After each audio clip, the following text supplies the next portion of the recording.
was that the team progressed kind of through this swampy, mucky, decayed, twig blight infested wall, and made their way down here to this part right here,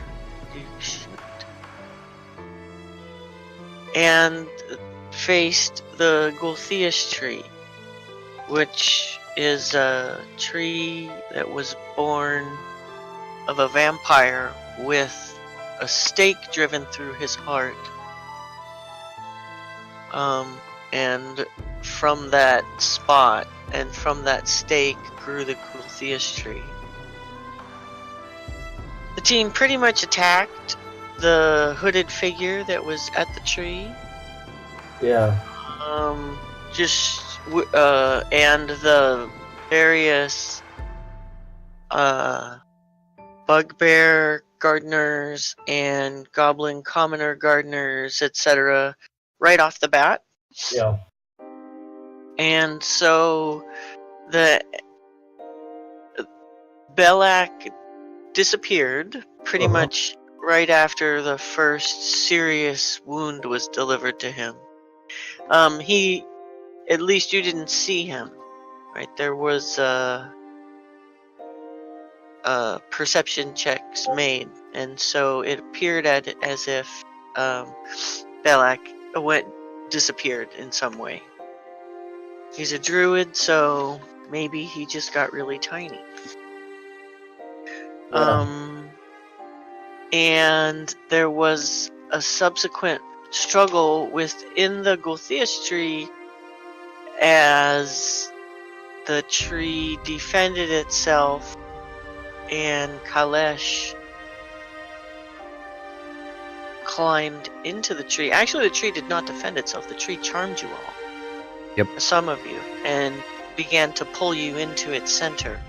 And Kalesh made a gallant effort to obtain this fruit that he had agreed to get for Durnan, but was in the end not strong enough to separate the fruit from the tree. Some of the rolls were really so sad, and both Asa and Kalesh were pulled into the center of the Gulthias tree. Yeah. And Buddy was strangled to death and eaten and then spitten out. Yes, Buddy was strangled to death, pulled into the Gulthias tree briefly, and then chucked back out. At the foot of his cleric friend, who subsequently revived him. Woo. And the dwarves now sit exhausted next to each other side by side, having cleared the area of basically everything living and unliving. And two of their companions missing. Yeah. And that's where we are.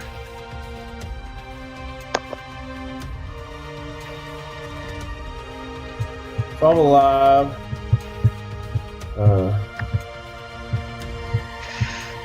So yes, that's where we'll start the story. You see, is everybody there present on the map? Yeah, Buddy, you was Buddy back awake, or was he? He had one hit point. I think he did spare the dying, so he's stable but still unconscious. Yeah, he's still unconscious. Oh, stable but still unconscious. Okay.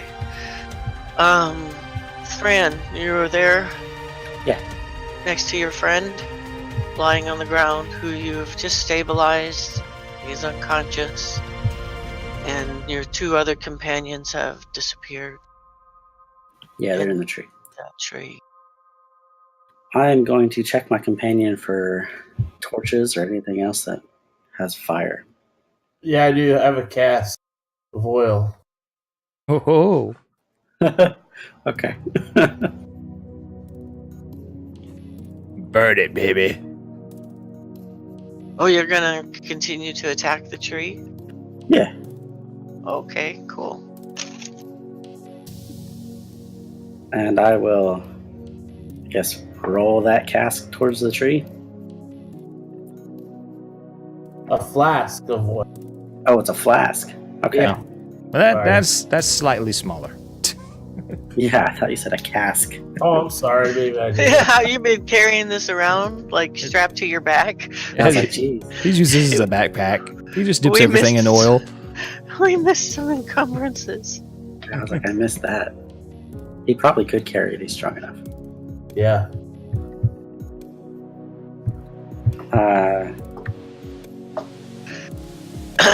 Actually, I'm gonna go ahead and pause you there. Are you really just gonna continue to attack this tree? I'm gonna tell you it's probably not gonna work out for you. Okay. So we'll come out of initiative now, especially on your own. There's a really high your partner's not gonna wake up, and well, it's gonna be a while, and you're probably gonna end up in the tree too.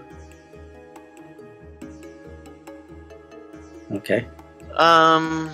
It's gonna take a lot of fire to try and burn this down. You pretty much would be wasting your flask of fire. This it's not a place that has like dry kindling that's gonna catch.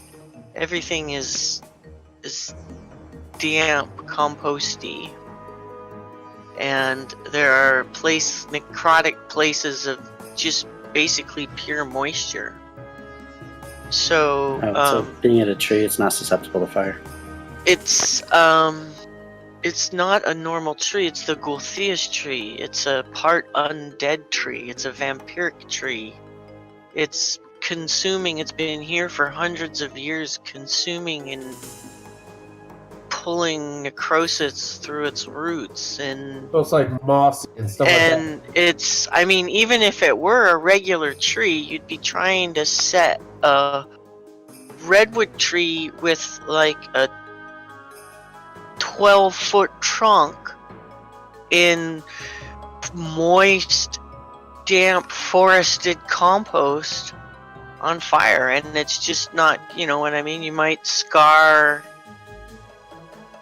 part of its roots, but it's got, 4 feet of piles of roots over corpses necrosing underneath it and stuff before you even really get to the tree. I think maybe in my description I didn't take enough time to impart like how old and large and imposing this tree is. But imagine, it just reached out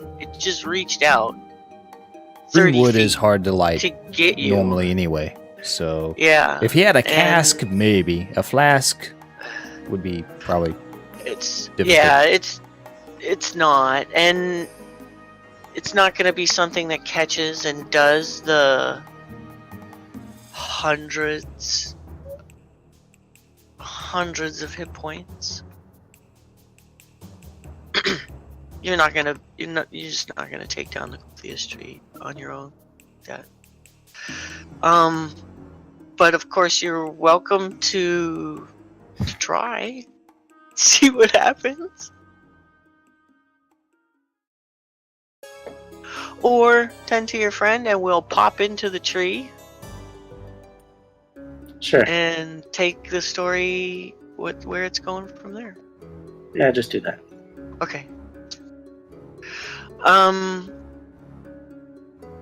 Mithar, for the stream, does it matter which channel you're in, or is it just your mic? Just the mic. It doesn't matter. Okie dokie. You could take him and then the stream would hear him. I've been teleported. Oh, me too. Hello. Because you're both in the tree. Hello, tree buddy. Okay, so the Gulthias tree, Asa and Kalesh. When you were pulled into the tree at different times. So Who went first again? Was it Asa? Asa, Kalesh, you came in later. Yep. And first, all you see is just emptiness. Just blackness. You don't feel pain, you don't feel pressure. You kind of felt tingle. You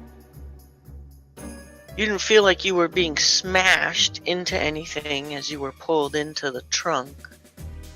You felt this tingling around the plane of your body, as each plane, as you were pulled through, just the tingle moved across your body like a laser might. And in. And sensory deprivation basically is the best thing I can say to describe what you're feeling now. Just kind of floating in emptiness. No light. That's faded. What you saw as aurora and celestial things were just a tingle, that transitioning point as your brain and eyes were passed through the plane to get in here. But once you're fully in, it's just blackness.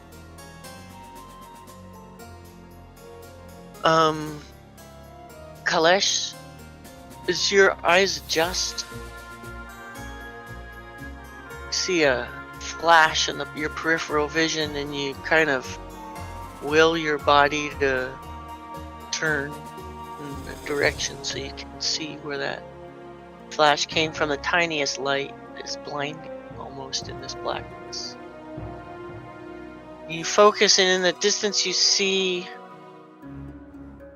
a figure, an armored figure,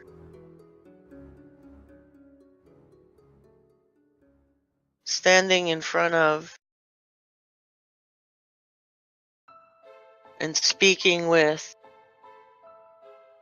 And now you see kind of an impression against the blackness begin to glow with red highlights, almost like somebody was sketching a figure with a flame pen.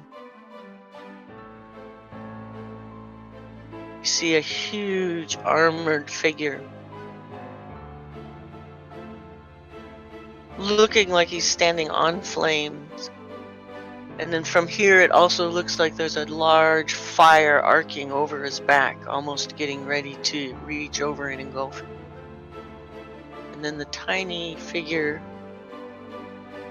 of what you think might be your companion Asa, standing in front of this other demon type figure in front. And then you watch as Asa, who you think is Asa, resists, shakes her head no. You see her just kind of panic and try and get away. I want to go and help. You're trying to get over there, and as you will yourself closer to there,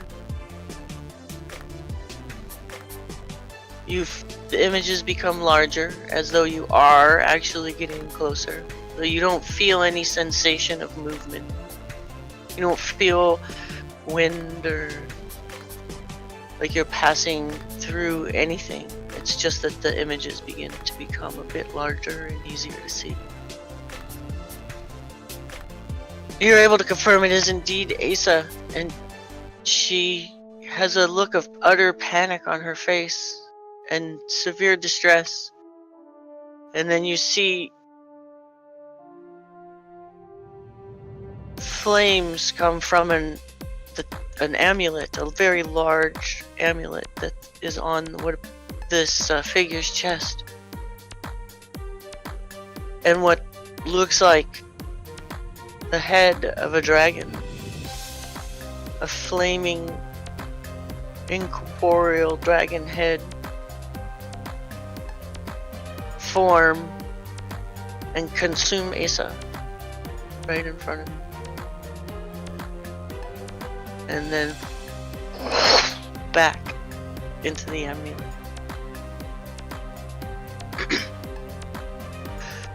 As you are willing yourself closer to try and help your friend,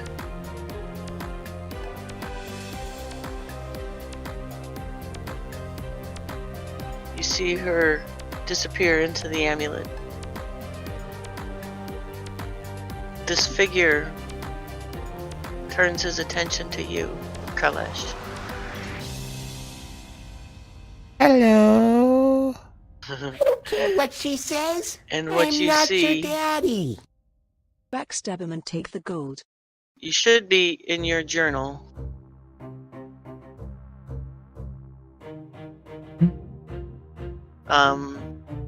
Are you able to see the handout Hey. or the sheet for Rael? Yes. I see it. Okay. He's yes, lots of flames. I think that right there is Asa. Yes, Asa reaching towards the amulet. So I don't want to disturb you and your big meanie baddiness, but I'm just looking for the exit. Is it over there?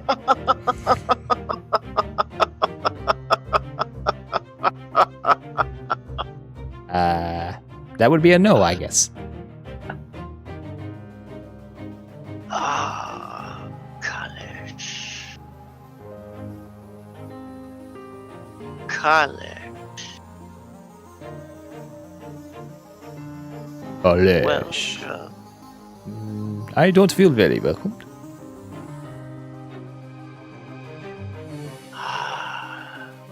You are here because the Gothias tree has deemed you worthy to become a child. Goodness.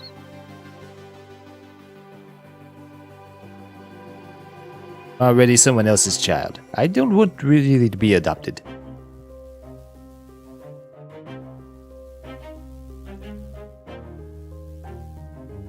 I don't think you understand. Don't have much of a choice in the matter. I am Rael, keeper of the gate of Emuel, heart of a Chardalon. And you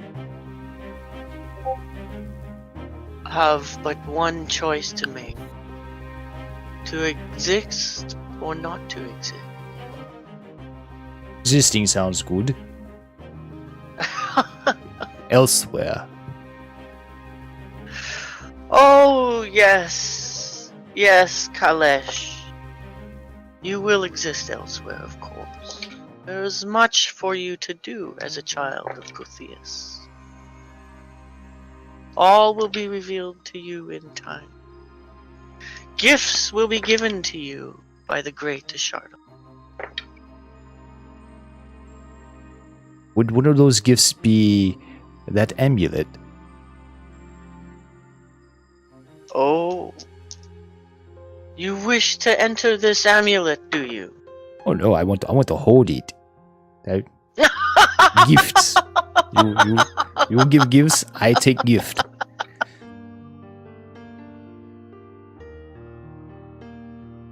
Oh, foolish Kalesh. So like a kitty to like the shiny red thing. My dear, I will save you from yourself. You do not wish to, and this amulet is not for you at this time. This amulet only brings pain, emptiness, and sorrow to those who enter. Though it brings much joy to Emuel, my master. Sounds like you need a new job. You, dear Kalesh, are destined for other things. And this flame, he holds the amulet up. Or what were you pointing that thing? And you can't help it, Kalesh. You stare into the bright, shiny red thing, your tail flicking rapidly. Kind of doing the little, like, birdie, I'm gonna kill you kind of. You want it. And a red flame just flies out from it and licks you right on the forehead and goes back in. See, I don't taste All really the- good. It would probably be best if you put that away. Of a sudden, you feel again that tingle, and you see all around you stars, galaxies, beautiful, Not until too shiny. eventually you just feel a soft, cool dampness underneath your paws and a very slight moist breeze, and you smell the familiar decomposing,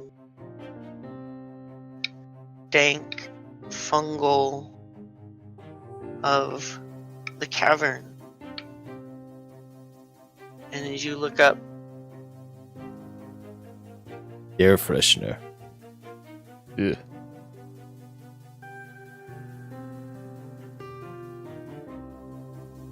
it's strange again to even, you just feel odd that you even smell anything again, really. And as you look up, you see your dwarven friend Thran standing over Tordil, helping him, trying to wrap his wounds, heal him.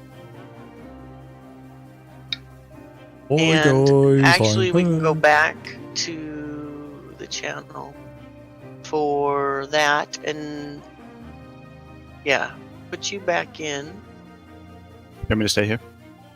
Sure, Jolly. To the DM running it. Yeah. Hello.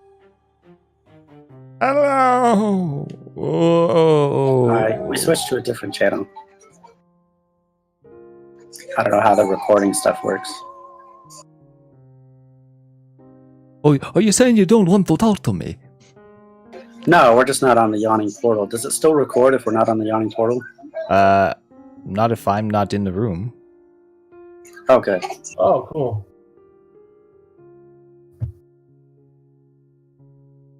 Because it just picks up my microphone. Okay, Well, so we're good. Yeah. I didn't know how it picked up us talking or how that works. And yeah, it's picking up my headset, so anything I hear. Oh, okay. Interesting. Unless I mute it. Hello. Hey, Jolly. Okay, so Thran, you're standing there over your comrade, your companion Tordil, doing everything you can to heal him from that epic battle. And as you look up, you see Kalesh. You see the tree. Out of the tree, you see Kalesh emerge, and you see a limb of the tree extend him out and gently set him down on the ground, roughly 15 feet from you, and place a limp Kalesh on the ground.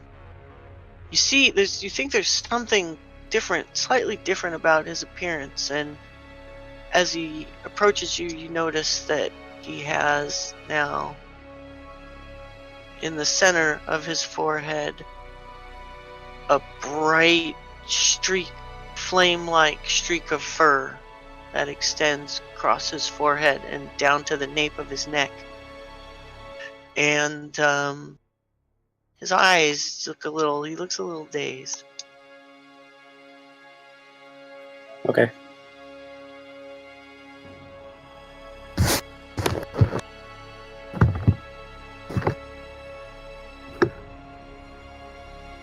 Hey. Ooh. So do I remember the tree? You remember? Yeah, you remember everything.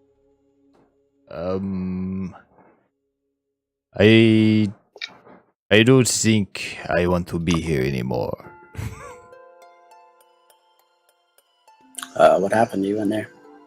Well, there was this scary guy and fire and some really creepy talk. Oh, and Asa is now inside an amulet. A dragon ate Asa and took him into, or her into, an amulet that creepy guy has. Okay.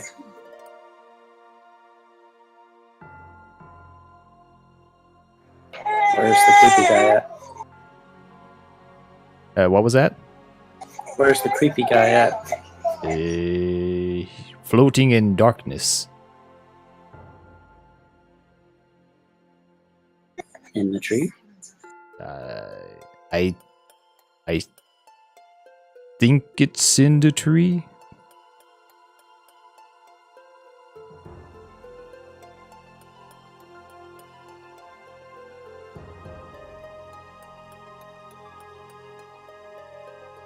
I don't think we're getting the fruit though.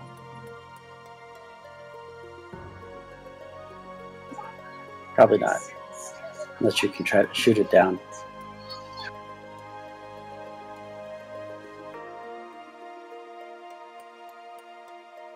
Kalesh, give me a perception check. Who? Kalesh. Okay. Perception. You look up and as you start to talk about the fruit, you turn around and you notice that the tree lowers down to you. Roll me a 1d6.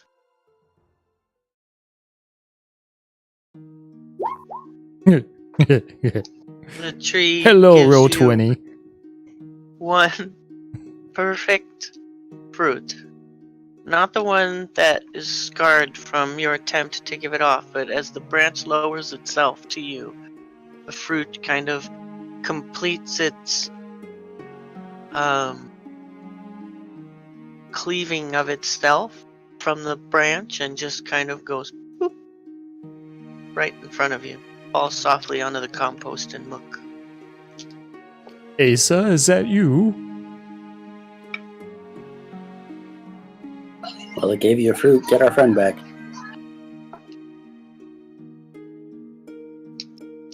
I want Asa back.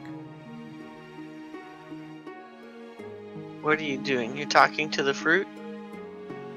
To the tree. Wagging my... Shaking my fist at him. At it. Nothing. Changes from before. I give the fruit to Thrandu. Maybe you hold that. Okay.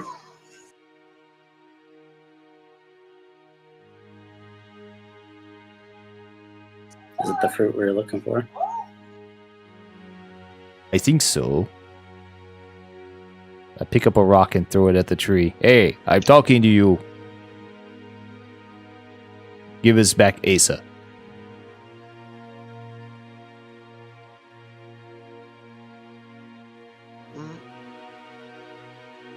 Nothing. Can roll to see if you hit the tree with a rock.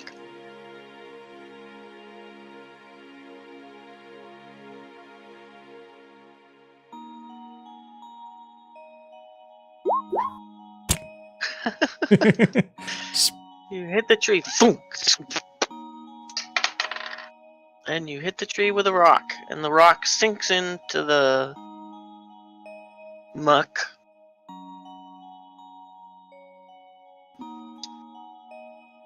And the tree shudders slightly in the area where you hit it. I don't think it's going to listen to me. Doesn't seem that way. I'll use Tordil. Still sleeping.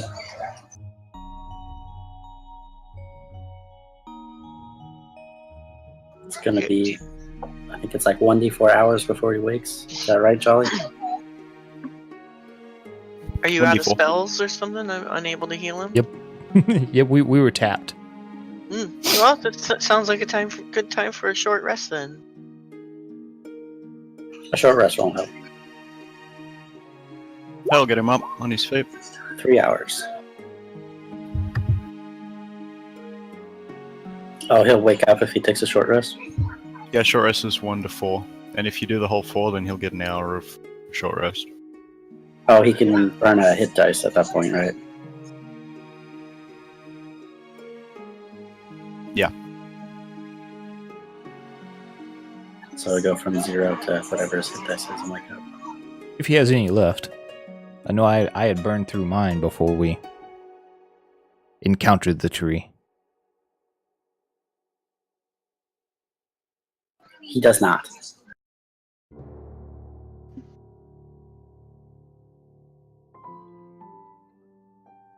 I'm fixing your character sheet, buddy. They did some improvements.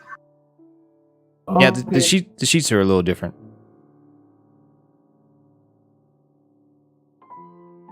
Okay. Now you can see all your stuff again. So you guys are gonna take a 4-hour rest? Yeah, I guess so. Okay. Yep. Rest until he wakes up.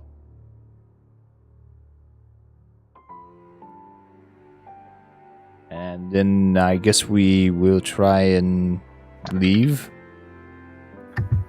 Okay.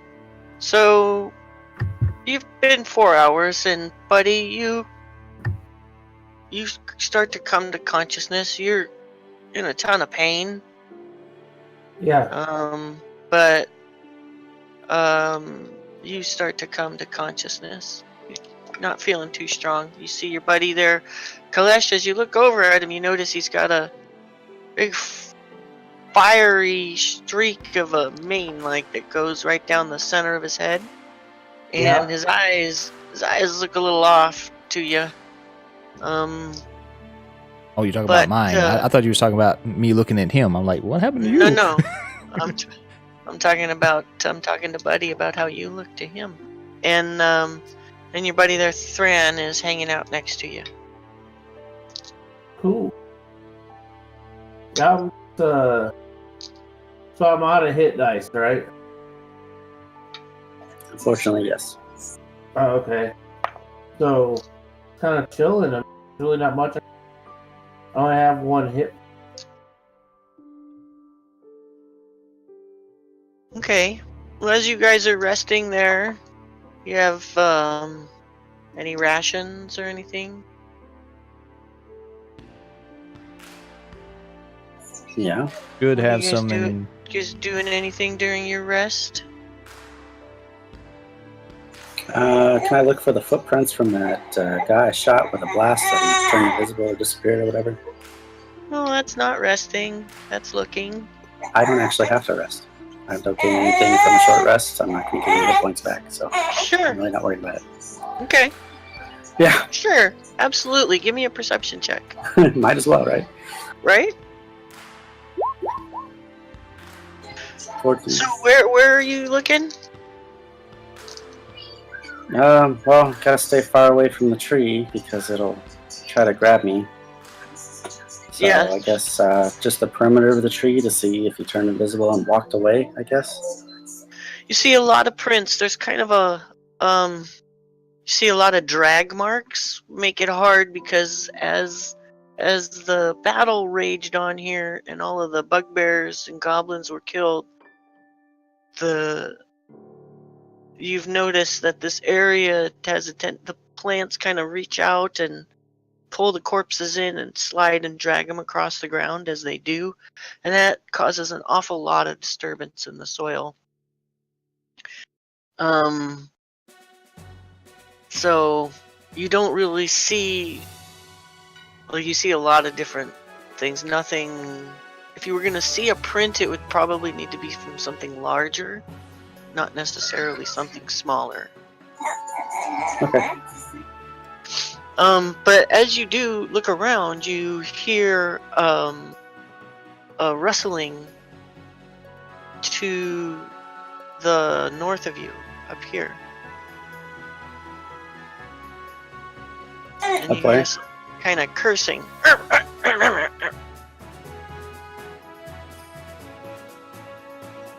go! You hear something saying, let go of my rope!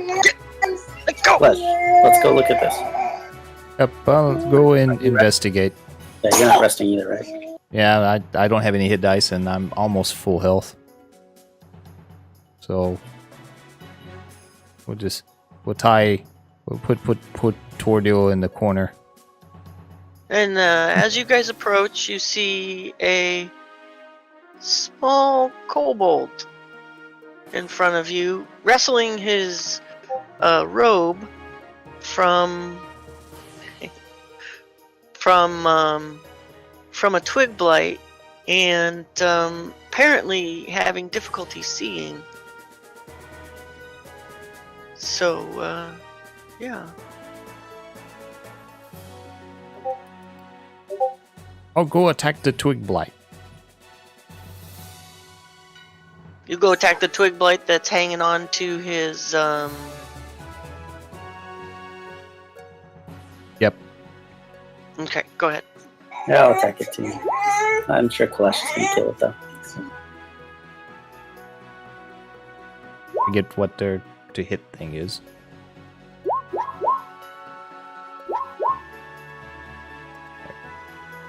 Staff. As you and a- both of those, you pretty much obliterate that. Jolly, did I get the setting right yet? Can you see yet? Just the token. On the token? Did I get the setting right? No. Okay.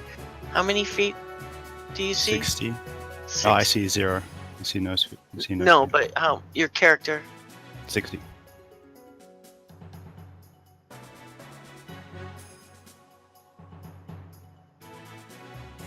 Should probably just use Fog of War instead of Dynamic Light. Yeah, I like Fog of War better. Okay, yeah, you see a...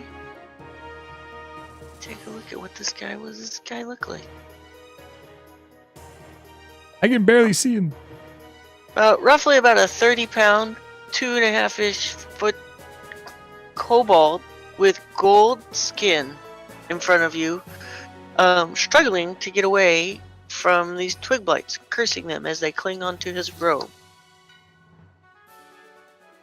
Oh, he's holding a pipe. I thought there was like some sort of white beard hanging off his face or something.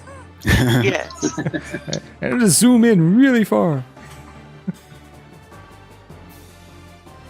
I say, Kobold, what's your business here? None of yours. And he kind of scurries back around the corner. Wait. You're not going to thank us for rescuing you. Could have dealt with that on my own. Yes, you were having lots of success. Do you know the way out of here? Yes. Do you know anything about the tree? Some things. One of our friends is trapped inside. Do you know how to get them out? I don't. I've never been in there. What about the one who guards the tree? Do you know anything about him?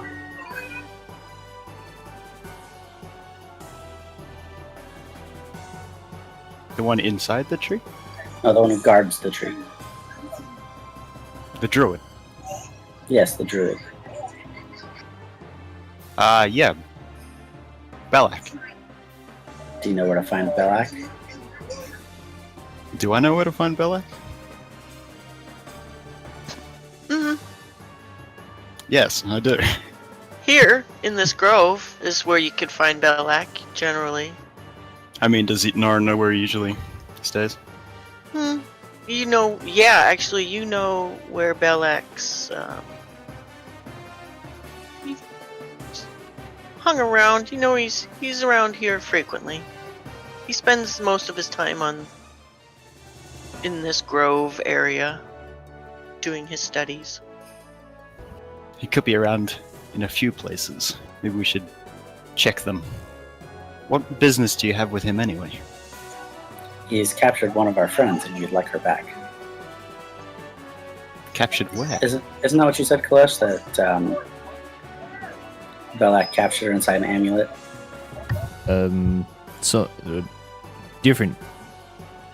Different person. Oh, is that a Totally, different person? Okay. totally different. I look at the kobold and I say, what do you know about the man that lives in the tree? He's a vampire.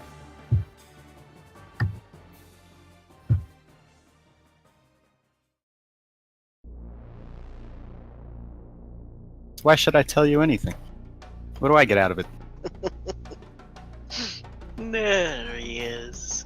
What do you want? Got the coin? I start patting my pockets. Or some food? Food? Yes, I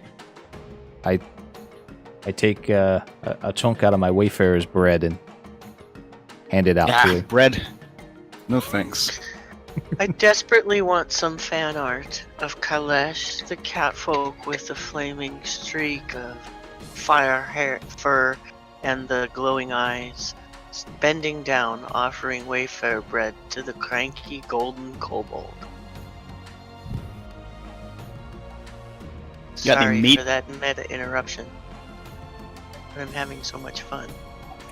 Our friend has jerky if you'd like to come with us. Oh, that's I right. ain't go nowhere with you unless I get some first. Oh, Torto's with us. Torto, yeah. Torto, you want to give him some jerky? Yeah, here. He kind of swipes it away real quick. Puts it in his pouch. I actually want more. I got rat jerky.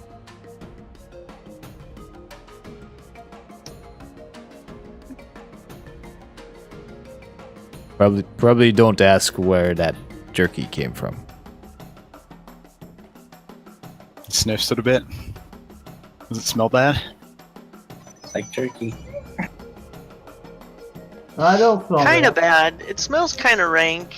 Tordil has good intentions of making jerky, but once you get down here into the grove where it's such a damp place, things have a tendency to decompose more than preserve. But it might Kinda just be destroys. tenderized and it might just be beautifully fermented, you know? He just shrugs and keeps it anyway. He's a kobold. Yeah, we came across their stores earlier. That jerky's probably a heaven sent. Right? But you don't know. This looks like a pretty educated kobold to you. This is not your average bear. It smells like that elven stuff upstairs. He looks nothing like the kobolds really you encountered very much upstairs. He has a different sort of air about him. Are you friends with the other kobolds? I wouldn't say friends. You look different from them. What's the deal with Keen that? observation. Yes. Yeah, I'm gold. They're red. Why is that? I'm a different kind of kobold. What kind of kobold are you? The gold one. Ah, So will you show us to the druid? Sure. You gave me some food. Let's go take a look around. He's not always in the same place, so we might have to check a couple couple of locations. Okay. Lead on, our golden little friend. Kush, do you know that you look a little different? I do? A little bit. Your hair has changed. And your Oh, eyes look a bit off. The amulet licked me.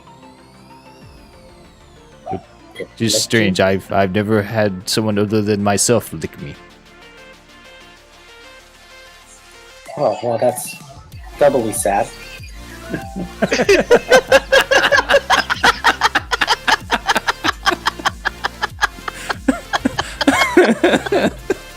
Where on the doll did he touch you? I'm sorry that you had an unpleasant encounter while in the tree. Yes, it was most disconcerting. Sorry that was your first time. Yeah. Well. So, about that druid. Do you feel Yes. different in any other ways? Nope. Druid. Time for You druid. actually, Kalesh, your vision is even a little better. You see more clearly. It's not like, doesn't look like dim light. I mean, you see like almost like it's full daylight out down here. You can see really well.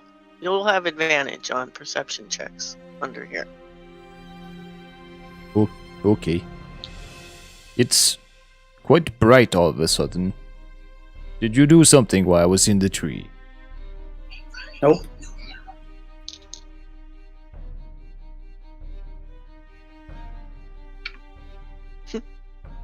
So you guys are kind of tromping around the compost, the area there. Yep. Looking for the druid. Stompity As you stomp kind stomp. of, as the kobold walks past like this area, Yeah. you see his form kind of shimmer, and he turns into a goblin. Oh.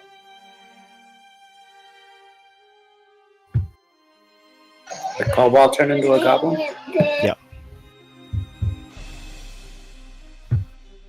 You know you have a skin condition now. That's cool.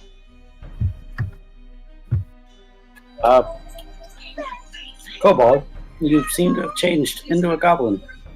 I'm still me. It's just for appearances. You'll see. You'll see. Oh, so it seems to you that the kobold has disguised himself. The voice has not changed. Or did the goblin disguise himself? Find out next time on Dragon Ball Z. Bum bum bum. Da-da-da, stomping round the caverns as we go. Yeah. Give me, Flesh, would you like some water? It's poisoned. I spill some holy water on him. On Kalash.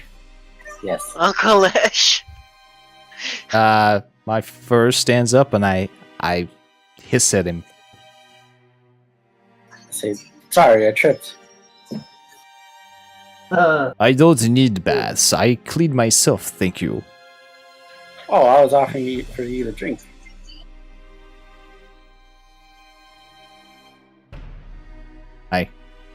I kind of rub at the wet spot and sniff it, and this doesn't seem drinkable. Oh, it's perfectly pure. You're reported. What? I'm reporting you to the police.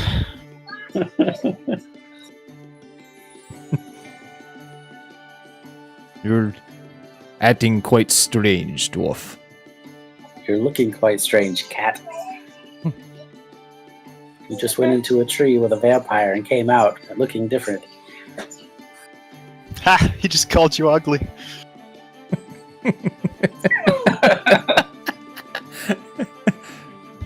Well, you get swallowed by a tree and see if you don't come out looking funny too. I just won't get swallowed by a tree. What's this goblin doing? Well, just picking up stuff, sorting. He was kind of. Oh, this goblin down there. Yeah. Hiding. Apparently. Not very Not so rude. well anymore. He says, "Ah! Oh! Hey! Oh! Hey! Hey! Oh my God! Give me a treat. Get over here! No, get out! You don't want to be out in the open." He says, "Get over here!" Oh my God! You would not believe what has been going on out there. I do not even want to step out of here and have to go back to work for one of those bugbears again. This job sucks. Yeah, it's pretty bad. Hey, Oh, do you know where the druid is? I don't really care anymore. I don't care about that druid and his damn stupid fruit and his sick experiments or anything. No, I don't know. He probably ran off to his office, to that office of his with those magic freaking doors. Oh yeah, right. Where is that again? That the ones that we kept have getting you- shot? Have you been around here or not? It's up Yeah. north of the swamps, just right up here. It's on the way out of here. Of course. It's the one with the magic door, right? Yeah, the office with the magic doors. The ones that every time we want to go collect our pay, suddenly seem to be shooting us with lightning. Those doors. Right, Yeah? right. You not been paid yet? You don't feel right. I don't know. Something about No, you ain't right. I'm a little low on cash. You got any spare? I could really use it right now. Hey, look, I'll trade you some jerky. I got some jerky. I'm starving. The rats, not even the rats have been hanging around here. Here, yeah. And he gives Well, how you much like you got? 5 copper pieces. Well, I mean, this was hard to come by, you know. I mean, That's what I got. you don't got anything else? No. No. What do I look like, Hugh freaking Hefner? He's gonna be down here. Norin tears a piece into like a third and then gives him the third. And takes the cobble. He's just so busy eating he doesn't even notice that you really didn't. That he got shafted. Yeah, that he got shafted. He's just gnawing down on the rat ferment.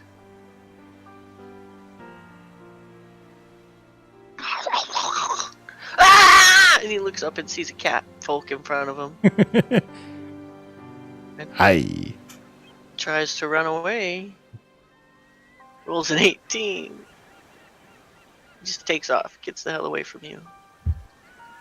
Jumpy fella. Yeah, they're pretty scared of big folk.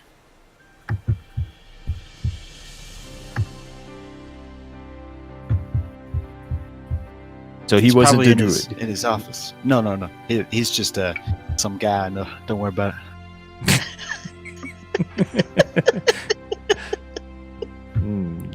You have many friends, it seems. He's not very smart. Like most of Yes, the you- goblins. Shall we go then?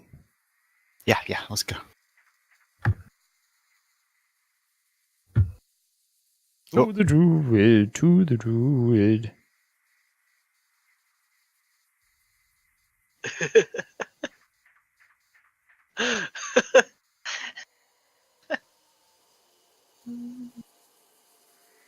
What's so funny? You see these goblins and bugbears up here? Oi! Oi! You hear a goblin commoner yelling out to the kobold that is Goblin. traveling with your party now. Get over here and get working! What are you doing? Oi! I'm not gonna I'm be up. the only one working under this big bug. Get over here! Norin flicks him the you- finger. Oi! Oi! What are you? You say he gives them the bird? Yeah.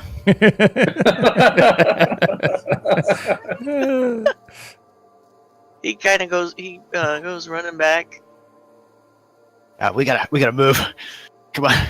Heading back toward this Double bugbear. time.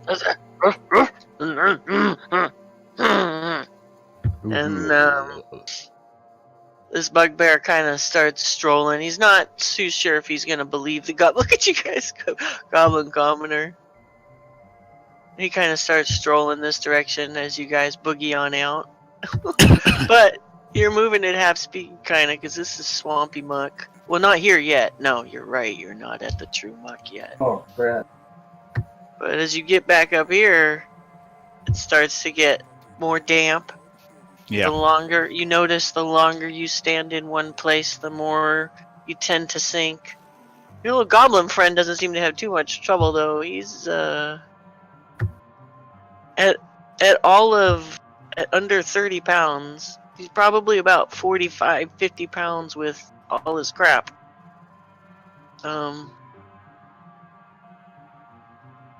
Seems to be able to travel through this terrain easier than you guys are. Troubles of the big folk.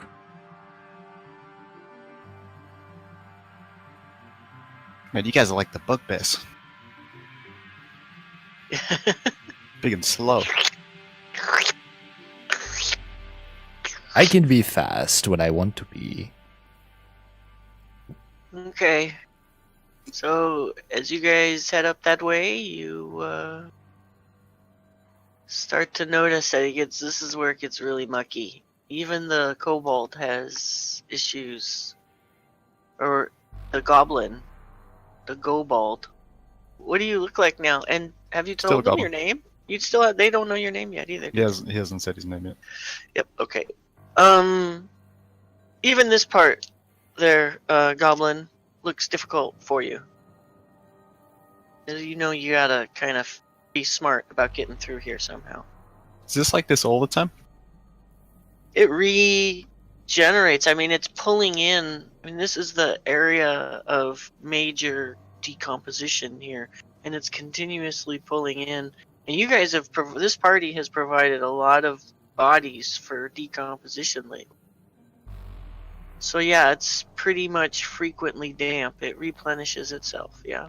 We should get So like a it's like VIP a- pass. So it's like this all the time. So if he's come through here before, he's probably had to deal with it. He has had to deal with it before, and often, because of his slight size, his rope and climbing equipment get him over here pretty handily. And or does his koboldness give him extra climbing ability? Tends No. to just be little and go manage to just climb over. Yeah, he's gonna try that again. Okay. Just kind of climb over the rocks, I guess. Yeah, This way. athletics check for using and he is skilled in the use of his climbing gear, so with advantage.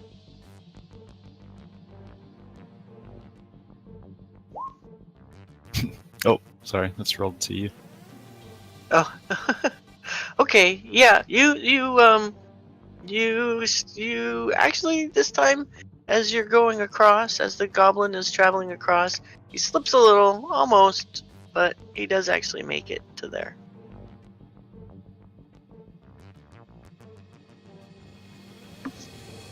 Or is He's this across. race again? Do you leave any thing behind with respect to your climbing gear? No. Is this Uber driver? Nope. You guys are on your own. How are we gonna get across? Oh, okay, no problem. I'm sorry, I'm- buddy. I didn't hear you. He's calling someone. Oh, okay. Oh, hi, buddy. Sorry about that, my doctor. No. Called. Guys, sorry. I'm just going to hot-footed across. I'm gonna try to just speed my way, acrobatic-y, flippy through the top. Sure, let's give an acrobatics check, just actually a dex save to make it through the twin blights without getting sunk in the muck and potentially pulled down by them. And then an acrobatics check to see how fancy it looks. You do it no problem. I Let's see. You do meh with no problem. I just wanted to get across. I wasn't trying to be all. flashy. Yeah. Just it's a little prickly in my bare paws. I'm like, Gooey. With some stabby thorns for sure. I guess I will try to get across. I have climbing gear. If that helps. climbing didn't really help me much last time, so screw it. You didn't use any gear last time, I don't think, Kalesh. You just I used have your claws. natural You gear. didn't- Right, exactly. Absolutely, Thran. Using some rope and some pittons. Yeah, I got a grappling hook too. If that helps. Yep. It will give you advantage in your athletics check to climb that area, which is DC 10. I have a +2 to athletics. Let's give it a go. A 9. I do not make it. So make a dex save to see if you get out of the twig blight's grasp as you kind of plummet towards the end. Starting low. Yep. Alright, so the twig blight's got you held right there. And will you, Thran, also roll an athletics check for Buddy to see if he makes it across? Yeah. He has headed out to his appointment. Okay. Buddy, you're gone? Said his Uber got here early. Yeah. Oh, he didn't log out. He might be back before we finish.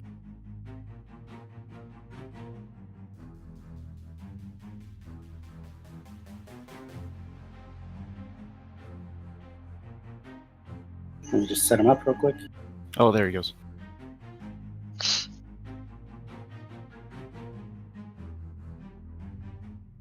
Is Monday's not going to be a good day for him? He seems to have. He He's said- he's working on organizing it on a different day. That was a athletics check. Yes. DC 10 athletics check. Well, Oh yeah, he's good. Yep. Makes it across no problem. And He's gonna offer a hand to Thran. he is, but you're gonna get a claw at you on the way out. I'll let him miss. Get you? I think that No. claw's gonna miss you, so. Yep. You're all across.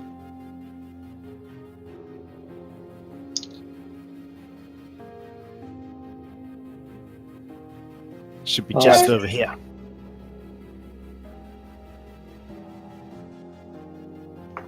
could be easier now. He's always behind this door most of the time. Go ahead and knock. Yeah, we've tried that. Done that before, but you know what? Kitty doesn't care. He's like, okay, I shall knock. I give it a nice tapping with the staff. A hard tapping? Like an attack tapping? Oh, like a knock tapping. Like a who's there tapping, right? Or you try Open the door. Like a. Yeah, how are you tapping the door? Giving it a thwack. Oh, a thwack? Okay. Give me a dex save.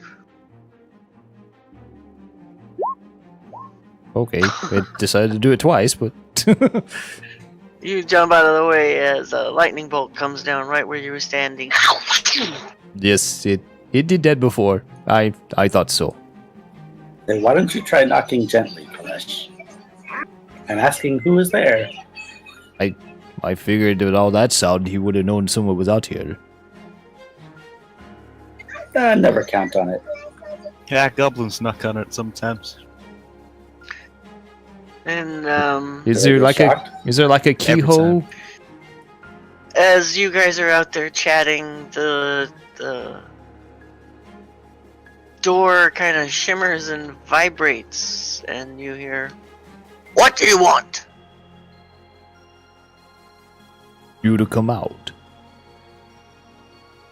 Why would would I do that? So you can give us back our friend. I don't have your friend.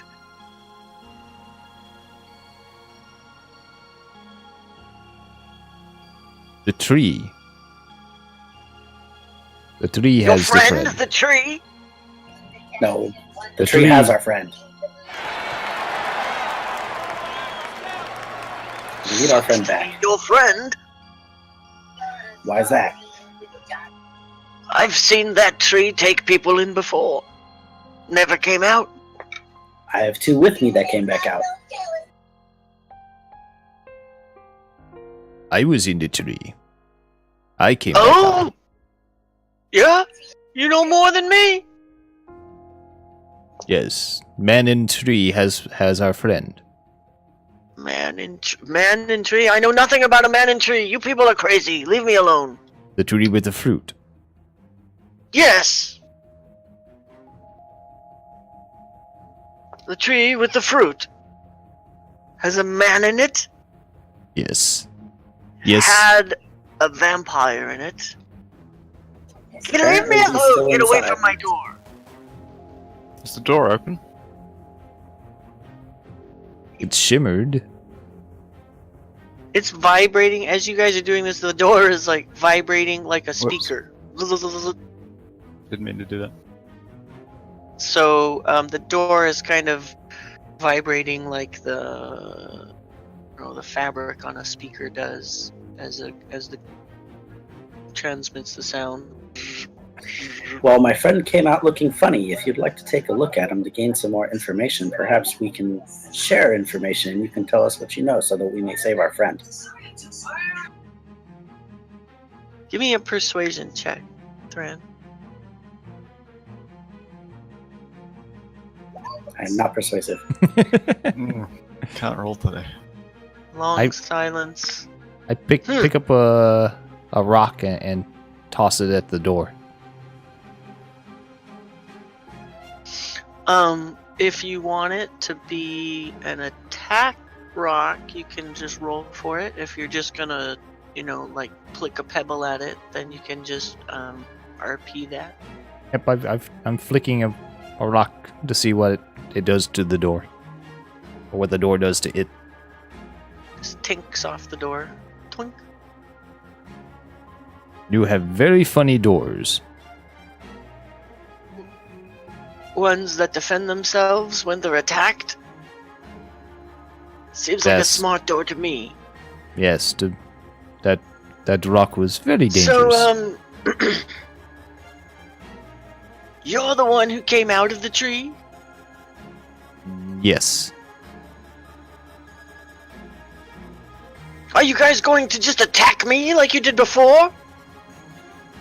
No, I just wanted the fruit. We thought you were part of the minions that attacked us earlier when we came into the area. Hanging out with skeletons kinds to make people have the wrong idea. And we had a paladin with us who was very not fond of the undead.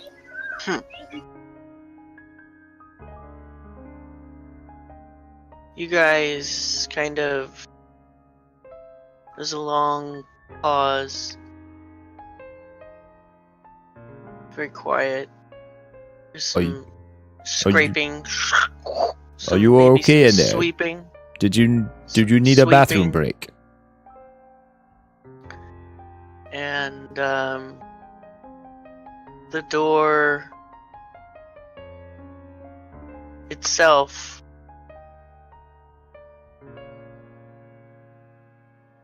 kind of goes still and then glows a bright indigo around the edges where there would be a very narrow crack. And the door opens. And you guys can see in the room, and as you enter, you It's Urki! see your friend Urki in the corner, mixing up a poultice and tending to the wounds here of Belak the outcast. And he says, "Please, Put your weapons down as you enter. I've taken enough of a beating from you all. Hello, Erky. How high are these shelves? Erky says hello.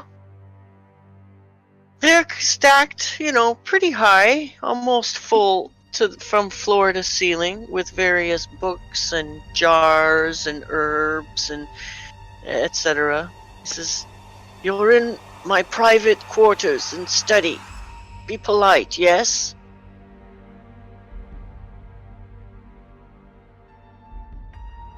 How are you doing, Erky? Huh. I was worried about you when you ran off into the dark. I'm fine. I'm fine. I made it back here to my master. Your master? I thought you was a prisoner. I was. I thought maybe I would get away from him entirely, but then you guys led me right back here to him. I had dreams of exploring, being a great adventurer. Now I realize my fate is just to serve Belak. If I'm honest, he takes reasonable care of me.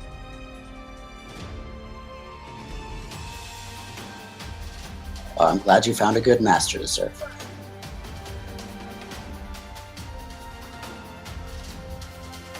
What do you want? We want Asa out of the tree. I suggest you attempt to go get her yourself. I know nothing about getting people out of the tree. I've only seen people taken into the tree. You're the first I've heard ever coming out. Have you put people in the tree? Well, the tree puts people in the tree. The tree pulls dead people into the tree. The tree pulls living people into the tree. Maybe we put him in the tree and he can get Asa out. Hey! Hey! If you're going to become aggressive again, you can just get the hell out of here. It was just a suggestion. You seem to know about trees. Maybe you could navigate the tree. Who, again, how many times have I told you? I know nothing about the inside of the tree. You guys apparently have some people who have been in the tree and back out. Therefore, you know more about the tree than I do. So what do you do with the tree? I do experiments, I study it.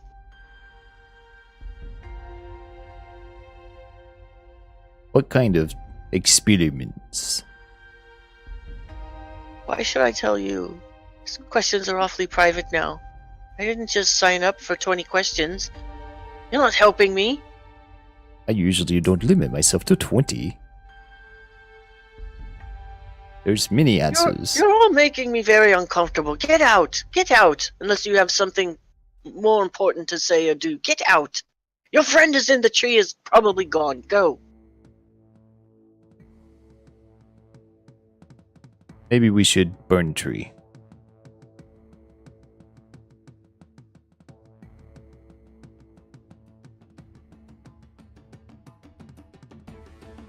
So you can't tell us anything about the Go tree. burn the tree. What do you know of the vampire that lives in it?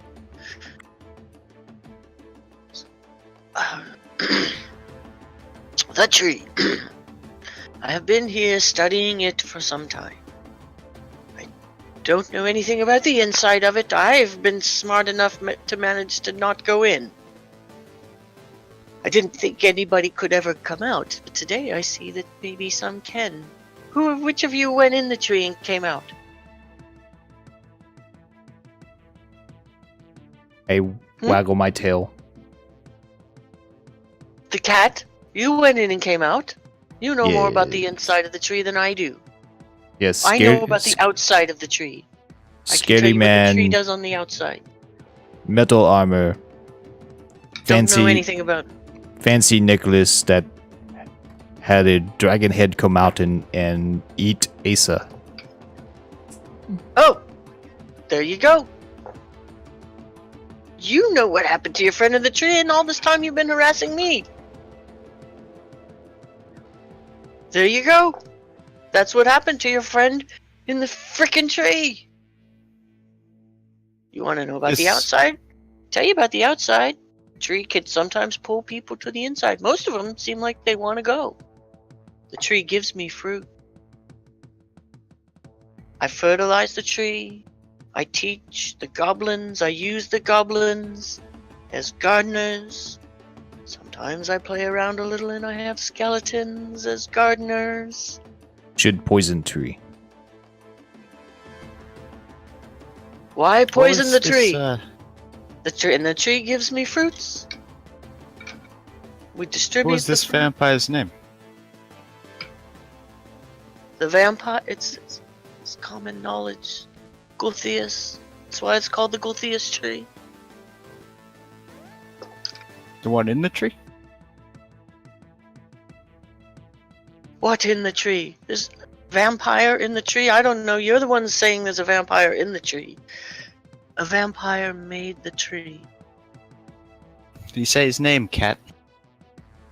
I don't recall. He'd said something about his master. He said yes, he had a master.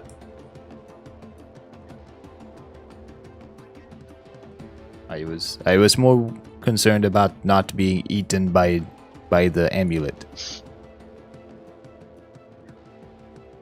Do an intelligence check, Kalesh.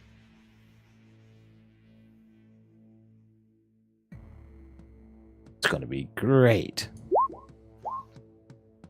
You remember two names, but you're not sure where the order was. You remember the name Rael, and you remember the name Amuel. Yes. And those two you remember.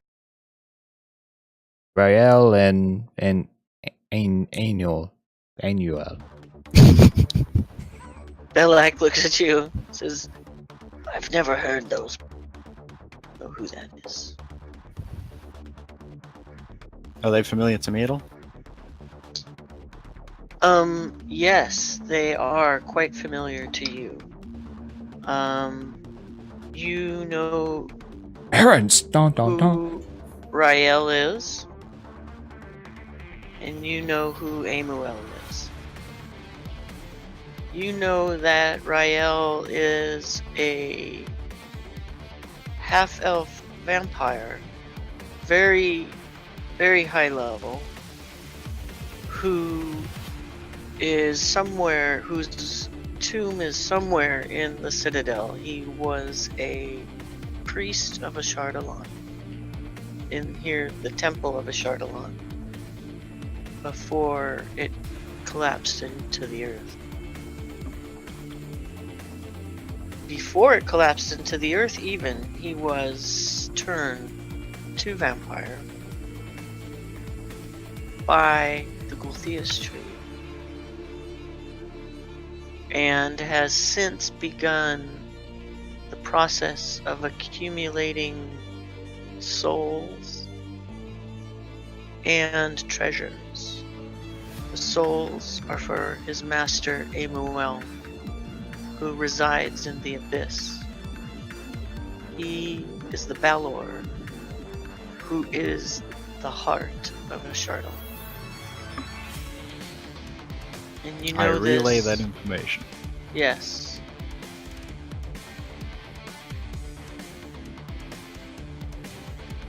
He lives in the tree. It's a very strange home.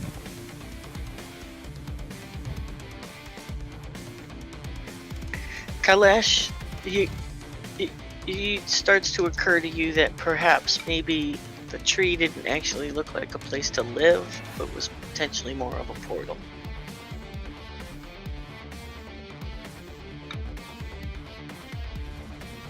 Imagine that if you came in and out of the tree, that potentially other creatures could come in. Yes, I I Or- don't know if I would just hang out around the tree very much, Druid. You never know what's going to come out of it. It seems to be a doorway. Very nasty.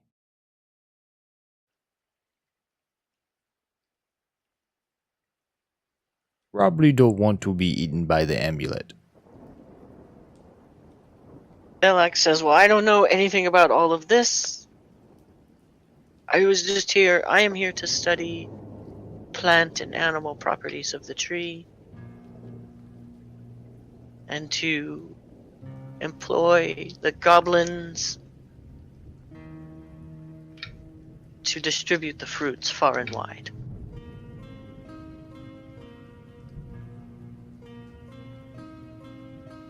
Very well. So- we got what we so I- came for. Do you know the way out?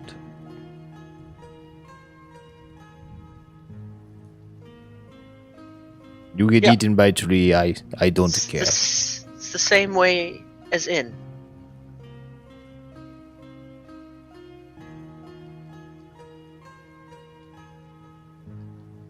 Were you in a coma when you came in? His cat, I just imagine we go back the way we came.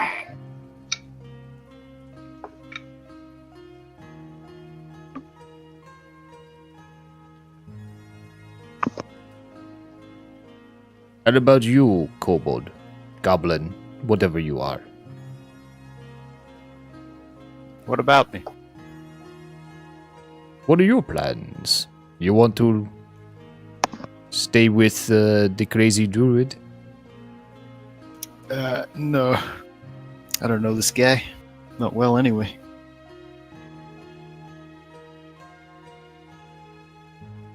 Does he recognize me? No, you have been uber sneaky. Actually, are you still goblin? Mhm. Oh, yeah. He's like, hey, how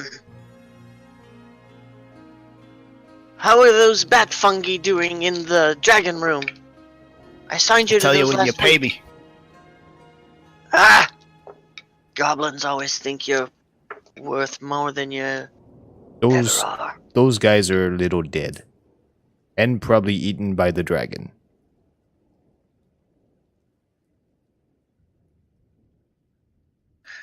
Well, go on then. Why have you been hanging around this office so long? Get back to work, he says to you. Because you haven't paid me. Come on. Hand it over. Ah, I lean down to the Yeah. kobold and said, "You should probably ask for something to do with the dragon." Shut up. I forget. What do I owe you? Couple gold. Tin, Belak Right. reaches into his bag, probably tin. pulls out 27 silver pieces, and slides them across the table to you. How about that? That's the wrong color. Yeah. Even I know Over. what gold looks like. What you can't count, kitty cat?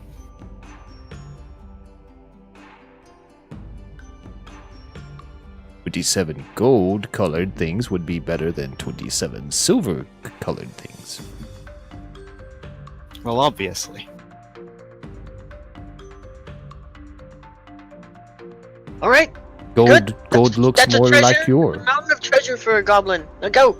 Get out of here. Get back to the task.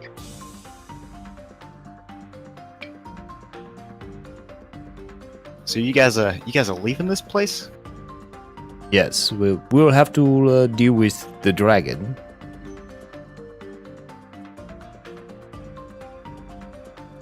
Are you studying the dragon too, Druid? The one upstairs? What dragon? What dragon? The little white one. Calcrix. Oh, Calc. One of the He's- bugbears had some pet project for the goblins. He's He went to go loose. steal something. Something about a bit wormling dragon. Yes. No, I It's- don't have anything to do with that nonsense. Well, you probably do now. He's eating your people. He's running rampant in the hallways. Oh, Where? Are you in a coma? Do you not know where your people are? I don't have people. I'm down here studying. The goblins come down and work for me for some petty change and do something that I barely call work. See? They stand around and stare like idiots. What are you still doing here? Well, he doesn't want to be eaten by dragon.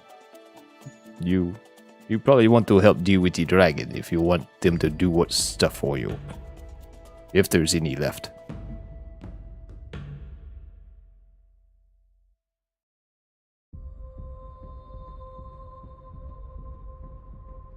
What? It's not, he just kind of stares blankly. He's not quite processing what's going on. He's like, why do I have to deal...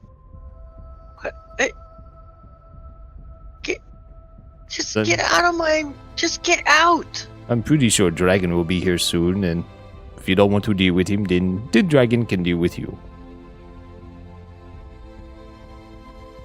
I will deal with the dragon if and when I need to. Well, then, that's fine. Let's go get the dragon. We shall bring dragon back to him. He seems to need a new pet. I don't think Calcrix will be his pet.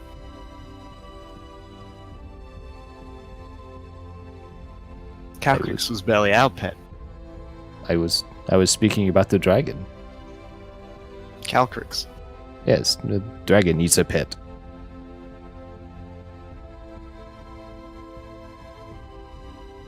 More like food. Alright. I push on the door. Is this It thing... opens. Does this one shock you too? It opens. Is there anything valuable on the shelf? The shelves are really cluttered. There's books, there's like little containers, there's shards, pieces of cement, tile from the wall that are being repurposed as little mini seed starters and pots. There's different sorts of plants in various stages. There's things like a plant with like a rat paw kind of coming out at it, and the blowing in the breeze, a rat paw looking like a flower. There's books and other little soil samples, and it's a wreck. But not to Belak. It's his wreck. He knows where everything is. It doesn't have like any trinkets lying around or anything? No, he's got, there's gardening tools, but as a druid, he really hasn't been a collector of treasure. He's been really focused on his studies of the interface of plant and animal growing together. Okay.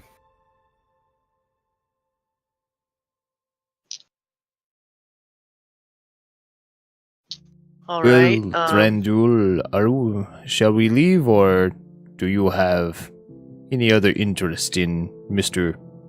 Crazy Druid? Nope.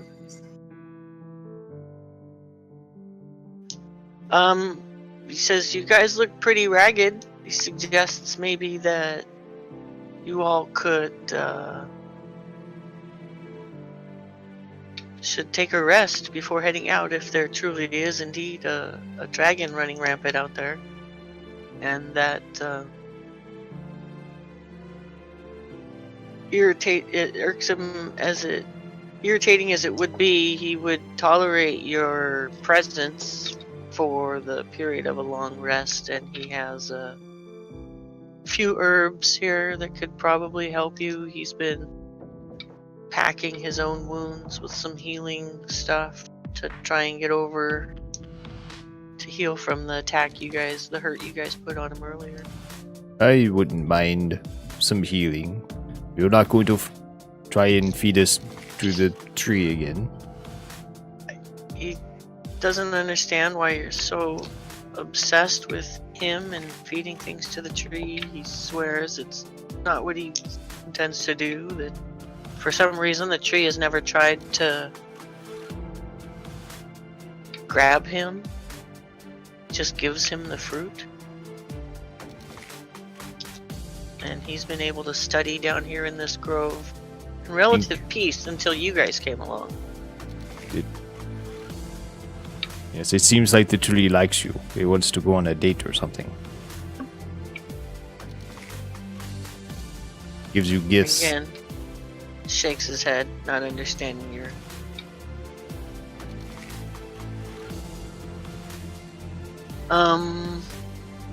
So, yeah, if you guys want to take a long rest here and get some of your... You can all heal your me for stuff 6 back. points, that would be great. And I would like him more.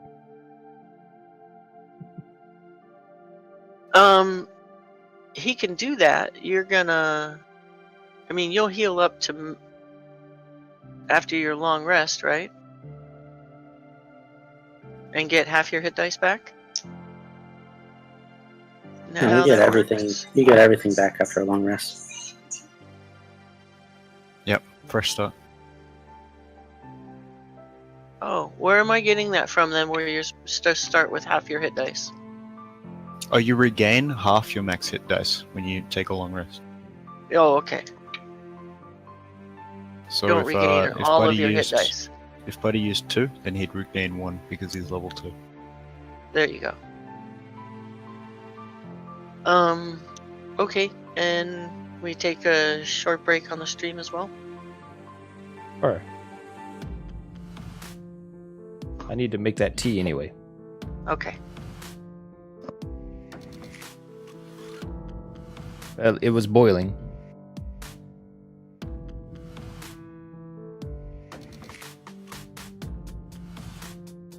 Alright, so we're going to take a short break, it seems, so take that opportunity to get yourself something to drink, and we'll be right back. And we'll see if we went through all this trouble just to die to a young white dragon.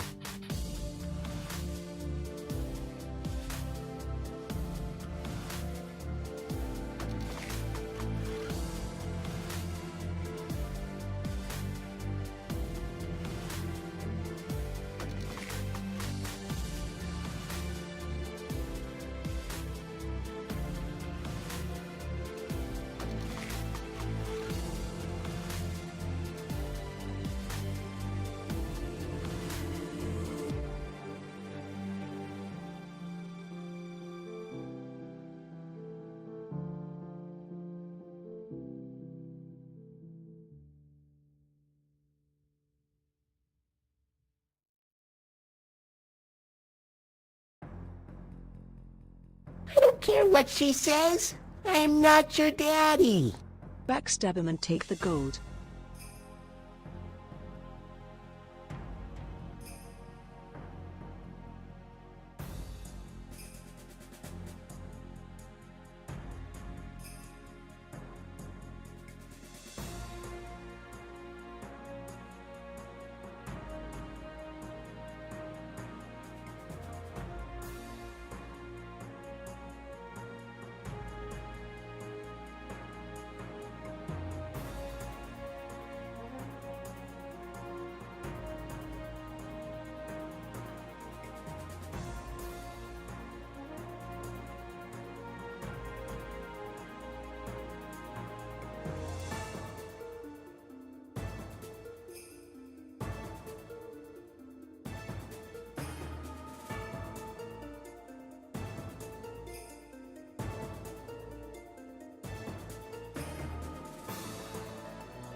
Okay. We're back.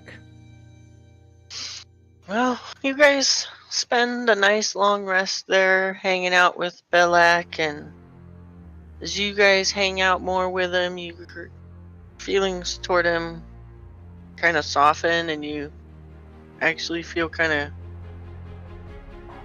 a little remorse for the injuries that were inflicted earlier. Nah. He casts Cure Wounds on you guys. He gives you actually a couple of herbal remedies that are equivalent to Cure Wounds potions. He gives one to everyone. Actually gives 2 to everyone. Potions? I'm Mm-hmm. guessing that's not to me, right?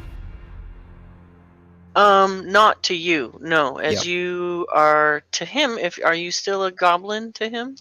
Yeah. And not really part of, yeah. He's actually is quite sore that you're still here. Hey, he paid you and everything. And he's pretty confused. Just hanging in the corner. He's says, what again, why are you here? I gotta show these guys out of here. Oh, okay. Oh, at least you have a use. Don't expect me to pay you for that. That's on them. We gave him jerky. And he says, yeah. Off with you now. Good luck One with with your your dragon.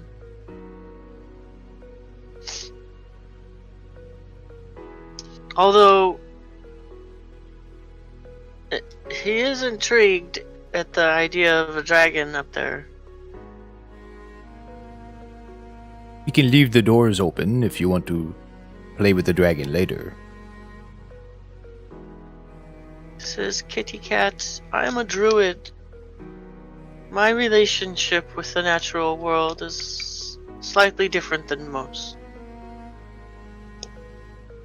Who or don't like to play with the dragon? It wouldn't be the first dragon I've played with. It's Citadel. And I walk out the door. The And I walk druid out the looks door. And I walk out the door. And I walk out the door. Walk out. druid looks the druid looks confused. And an eject rolled.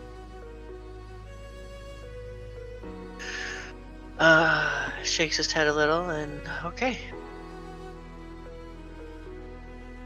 Looks over at the goblin that's just been loitering and like, so you'll be leaving with them?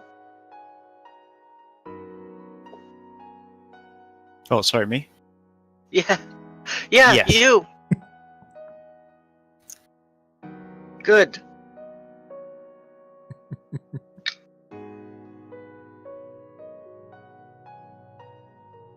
Looks at the dwarves. Okay, there they go. Once I get around the corner, I turn back into a killball. Alright. That is quite the trick you have there, little one. Yeah, it's pretty easy.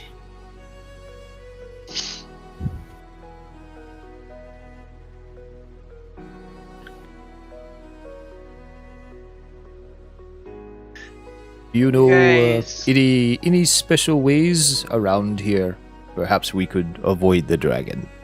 Though, I do want to leave the doors open so the druid can be introduced to the dragon later.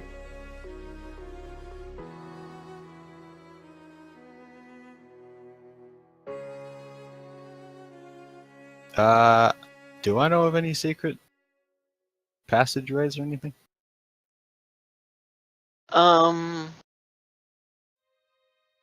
Let me see where you are. Maybe Tordio can leave little trails of jerky for the dragon to find his way to the druid. Really don't like that druid, do you? No, you don't really know of any other special ways. The ways that you know lead to the Underdark. Oh, it's a straight passage out of here.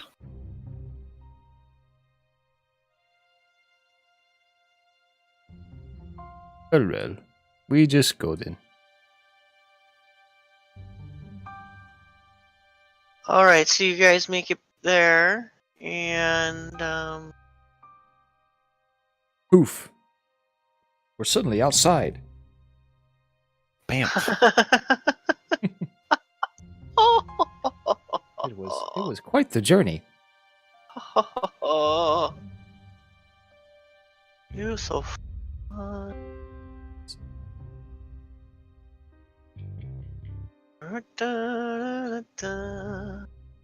Dragon was a lot nicer this time. He wanted to have a tea party and gave us 50,000 XP.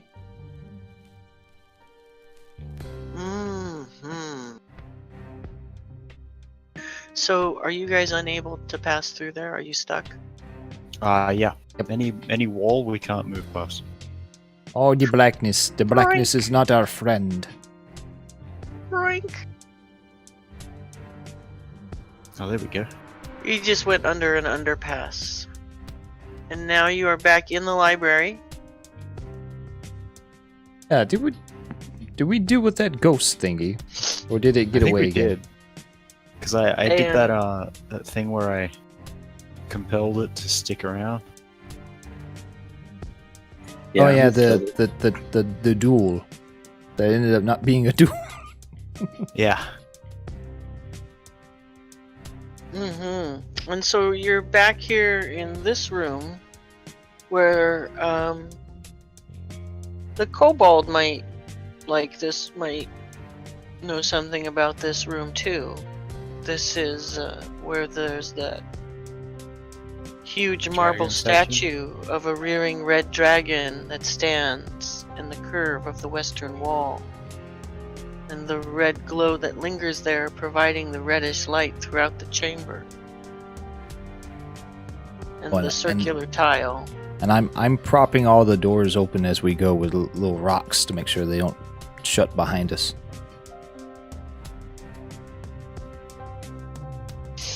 Yeah, so if you're interested, the kobold might know what is going on in this room. Sure. If Kalesh- he were to roll an Arcana check. Kalesh knows it was the keeper of a ghost. Ten. You remember a lot of what these guys experienced, that if you stand on that circle and speak the words, that you get a minor benefit is granted to you, but that you also will release the shadow demon, a shadow that hides behind the statue.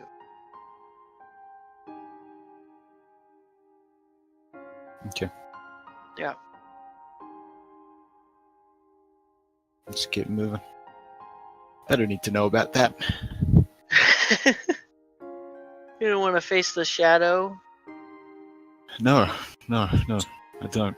No. I don't remember where you guys... is this a barrier for you now, or are you guys blasting through? We are blasting through. Nope, you're not.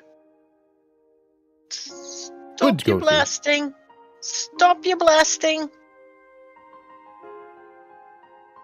This place has since repopulated. Population. Word had gotten out about what has happened. The massacre in the Grove. Horrible. And You should that- have seen it. There was twigs everywhere. So before you go blasting through, I'm going to give you guys a chance to not blast through. Yep, no blasting. We're I'm just walking. And At least I am. I'm propping open doors and sticking rocks under them so they can't be shut. Do you look like a kobold as you're just going through? Yep. Okay. As you walk through, Norin, overnight you told the party who you were. Is that the name you told them? Sure, no, yeah. Norin.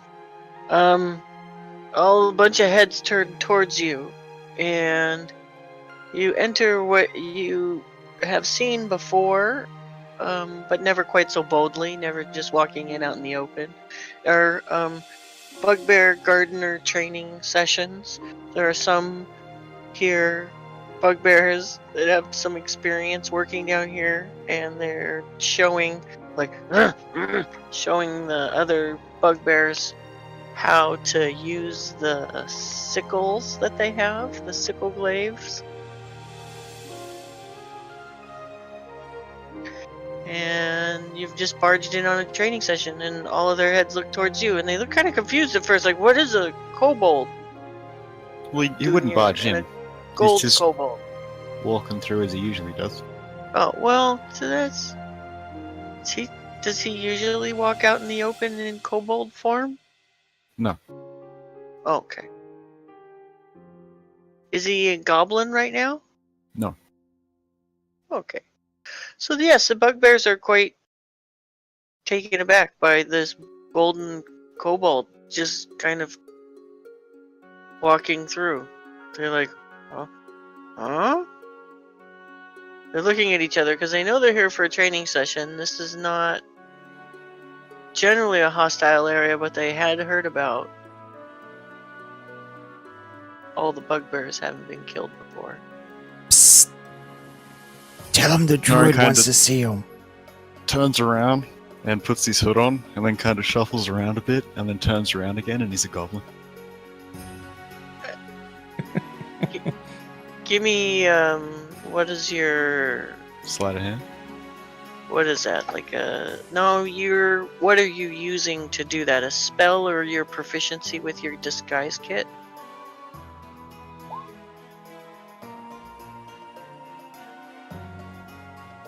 Wow.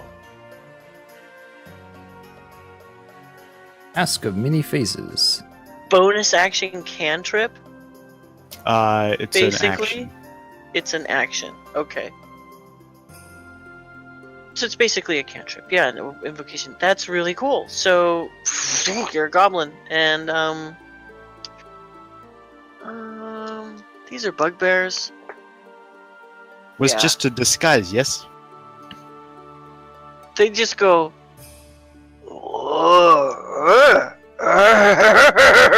And they slap you on the back. Yeah, good one. Good. Funny trick. Druid wants to see you all downstairs. He has jobs and Huh? money and food. Huh? Training. Train here, Druid. Okay. Yes. And they kind of go back to what they were doing and actually just ignore you. Pat you on the head. As expected. Okay. I don't know how you guys are going to get through here.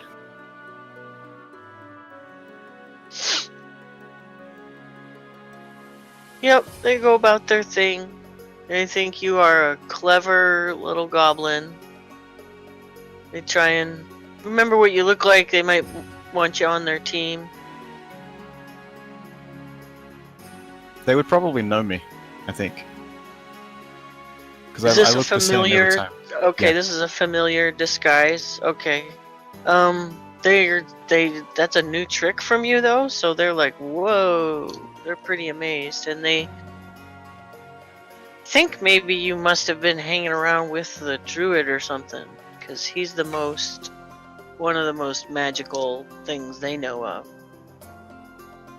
Either that or maybe the shaman Grenell, maybe you've been studying with her or something, but yeah. They're pretty impressed, but they do go back to their training because a couple of the bugbear gardeners got their debriefing directly. Tell you they got their debriefing directly from Belak, and they're training these new guys. And, They pay me much attention. they chuckle and kind of nudge you as you go by, if you're like watching them work or hanging out during the training session. It's not really complicated training. It's bugbear training. Like dig a hole, bury bones so they compost up better, cover the hole. Do any of them have like a coin pouch or something on them? Sure, they all have like their own little knick-knacky pouches and stuff on them. Okay, I'm gonna wait to see what these guys do.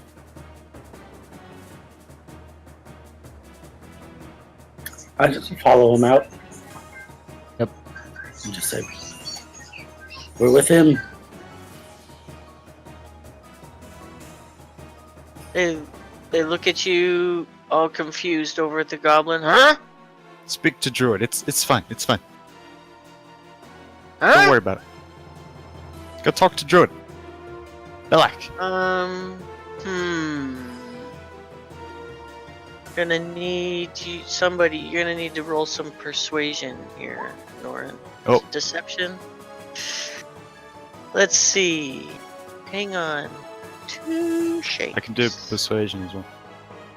Oh, I like that deception. Pop one of these dudes up.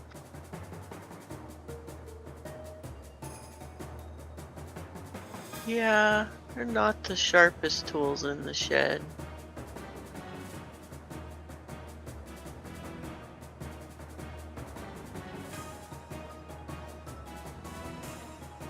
Let's make it...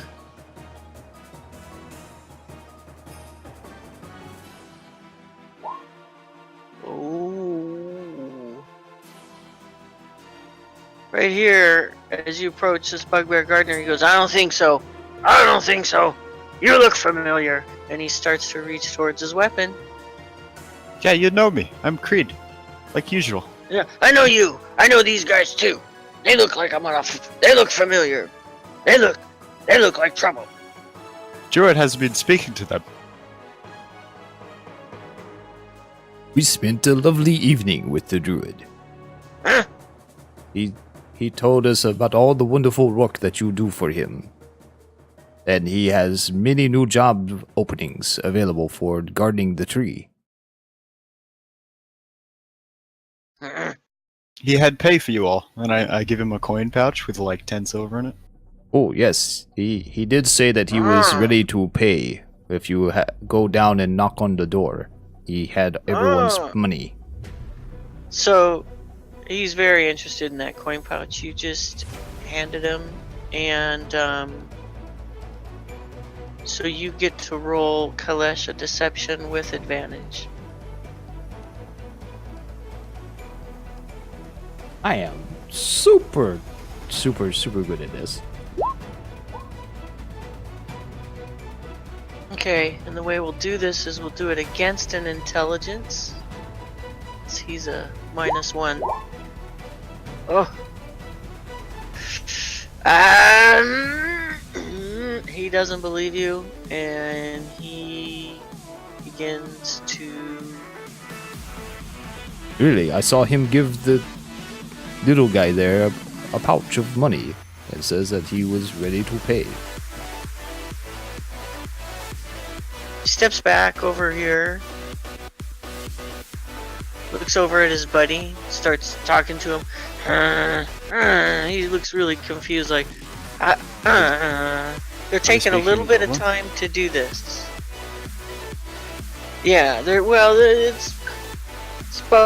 Bugbear they're like, I don't know, what do you think? I think these are the guys that have been causing the problems. And the other Bugbear is like, yeah, but he had some money. Maybe if they have more money. Yes, they're gonna take... The druid they're has gonna more take money. maybe 30 seconds or so back and forth. Just kind of... So, if you guys want to make a few stealth checks to try and sneak by him. Sure. while other ones they're don't care? bickering. They're trainees. They're very confused. Kalesh, you just whip right on by. God damn. Which direction are we Um, going, though? I think it's to the south. Yep. I can't see Where you that stealthed way. to? Yeah. I You think could I think go. it's You to- could try and go in there. There's a door there. I think it's to No, the south. Naren leads them the right way. Okay.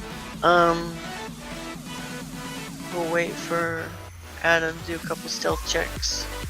Are we playing with Hold Buddy on, right got a now? 12. Or are we just assuming he's in the background? Wait, if we want, he can. And I got a there we 9. go. Well, you're not. Oh, because you're in play. Are you disadvantaged? Yeah. Yeah, we're both in chain now. Disadvantaged. Okay, so as you guys kind of clank down, clank, clank, clank, clank, clank. These guys still bicker, but this guy right here is like, hold up! Where do you think you're going? Out, like I said. And- Following our friend who told us we are safe to go through here. Uh-huh. And you're gonna need to deceive this guy again. Well, he's not lying. I'm not lying. There's nothing to deceive. Well, persuade. How's that? I'm not trying to persuade him either. I just told him that we're following the... Oh, well, then he Got stands in front of you and says, no, you're not going anywhere. Hey, you go talk to Druid, like I said. He said these guys are friends. Look, I pay you money. We're good to go. He looks at the money, so you get to roll a persuasion with advantage. Can that be deception? Sure. Oh, Boom. He's like, alright. He's just completely taken by the sack of coin you got there. He's impressed with your sack, and he takes it right away and says, he just quits even looking at you guys. He's too busy counting the money in there, totally distracted by it. Okay. Let's go. I do the same thing with this door. I prop it open and shove a couple of rocks underneath it, so it stays open. Okay. I can't move through this one. Yeah, I don't remember which way is out. It's this way. It's this way. Good. At least you guys have to stop for a second. They're like little breaks. That's nice about dynamic lighting. Your little pre-built stop signs in the maps for you guys. And that's why I like the fog of war, because you go up to the fog, you can go through it, but you can't see what's there. So it kind of says, "Hey, stop here," until the DM reveals it. And it seems to be easier to reveal than whatever it is you got going on with that And dynamic the lighting. Dynamic lighting.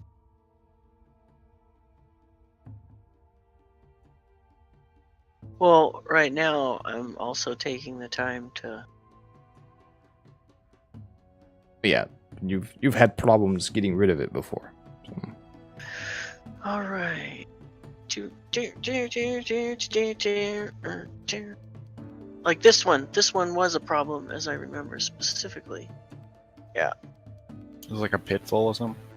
Yeah, I think I had to actually just put your tokens in the. Remember, this is the room with the ledges. Mm-hmm. The ledge, the trap room. And as you guys enter this room, you see again there's a pit, a 2-foot ledge goes all around the room, and a fairly shallow pit with some more twigs, branches, shrubs, and decomposing bodies entwined with them. And as you go to this door, as you approach this door and peek through, you see goblin and goblin commoners, ones familiar to you, Norin, as those employed by Belak to compound his formulas and collect the herbs and harvest the herbs and categorize them and put them in jars, etc. make some brews, tend to some of his experiments, most of them grotesque failures of animal and plant hybridization. It's payday. Go see the druid. Step into the room. Okay. They pretty much ignore you. They've seen you before. They're going about their business. You do notice, though, the rest of the troop, those twig blights kind of start to shudder underneath in that pit and maybe make their way towards crawling towards you. No, thank you. Kalesh, you definitely draw attention as soon as you go into the room, and a goblin jumps up and goes to grab his weapon. Hey, he's with me. Don't worry about it. Huh? Druid's orders. Huh? And then do your... What are you doing? You deceiving? Mm-hmm. This is gonna be a... Yeah. I don't even think a nat 20 would beat that. Oh no, is that your second deception check? Yeah, that Anyway. 23 was for before, remember? Oh, okay, that's right. 13. And let me... And I give him some jerky. to give yourself advantage. Yeah, these guys are of average intelligence. They've got an intelligence of 10, so I'd like to give them... Kalesh is just following after the kobold, going tickle back. I'm gonna... Tickle brick. Tickle back. Tickle something. Tickle corn. They look at you because... Oh, really? Is that what you're doing? Are you gonna do that? Tickle corn? That's for the kobolds, not for the goblins. He just knows it worked So in the past. What I'm doing is... Are you really the doing that, kobolds. Kalesh? Are you tickle corning? I'm tickle corning. Alright. This one's gonna get... What that was is an intelligence save with disadvantage against your deception roll, Norin, and so you succeeded. When Naren hears him say however- tickle corn, he turns around and kicks Kalesh in the shin. Right. However, the fact when Kalesh says tickle corn, he gets a wisdom save. Ooh. And he recognizes ticklecorn as he remembers what triggered ticklecorn in him, and he knows that that's a kobold phrase. And he looks at you again and says, "What the hell did you just say?" He is stupid. Look, I kick him. I kick him again. I say, don't mind the cat. Do you like cats? And the goblin's gonna look at you, purring. Kalesh, and he's gonna look over at you, Norin, and be like, "No, I hate him." And he's gonna kick you, Kalesh, and you're gonna take 1d4 kick damage. 2 points of bludgeoning damage from his kick. Does he have to roll to hit? No, he's standing right there. Kalesh is purring at him. He just kicks him. Unless you want to dodge out of the way, Kalesh, if you want to try and dodge out of the way of his kick. Sure, I'll try and do a fancy flip. If you Or dodge, we're in initiative.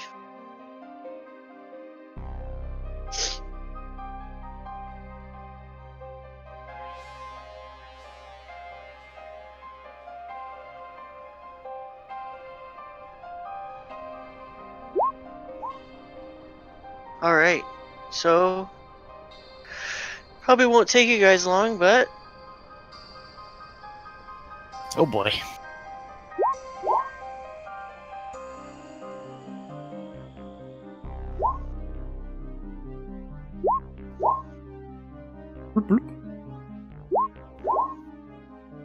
Blip. Nice. We're not just leaving total. I don't know. I think Toro would still attack. Oh, I mean, like, just leave him behind. Like, just not use him while Buddy's not here. Oh, Buddy said to play him, so I don't know.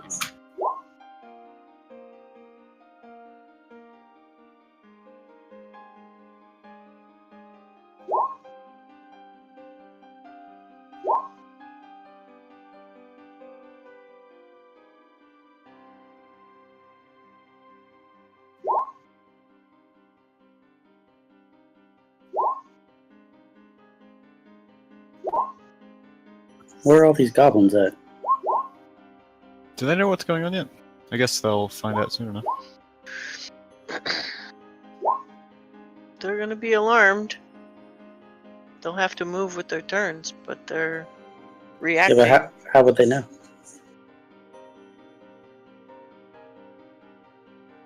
This guy, as soon as you jump out of the way, Kalesh, he yells out, "They're back!"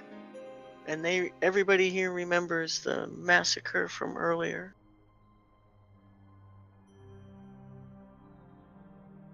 And we get a descending order.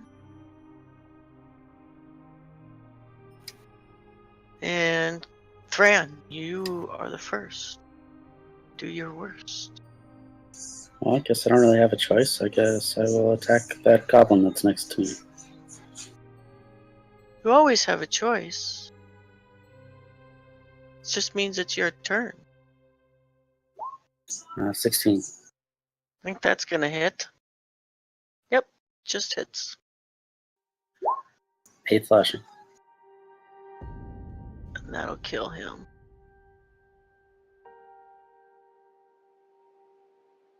And it's gonna be this goblin's turn.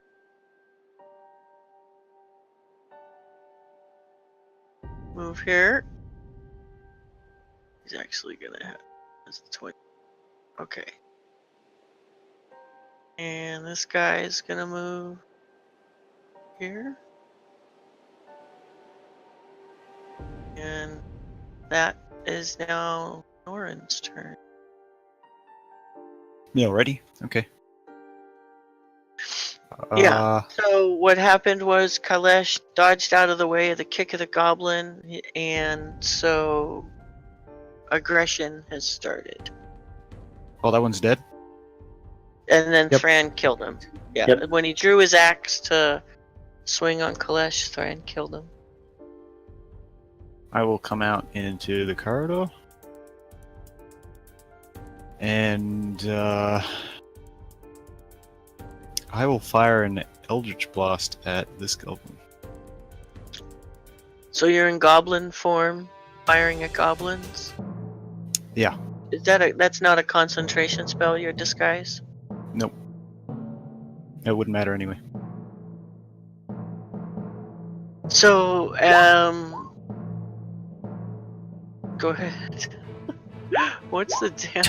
I rolled So, as you step through the doorway in goblin disguise, and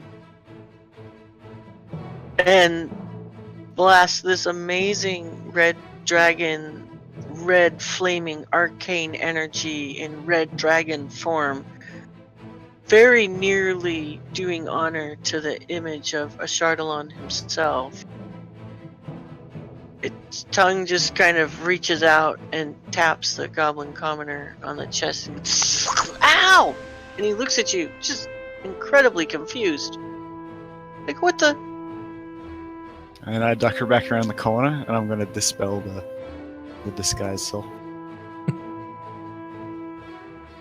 So you have two extremely confused, and I think the commoners are even, no, they're actually, yeah, no. Goblins are not as dumb as some might have it. Goblins are a little brighter than you, Kalesh, even, I think. What does that mean? They are average intelligence. Yeah, they've got 10 intelligence. Yeah.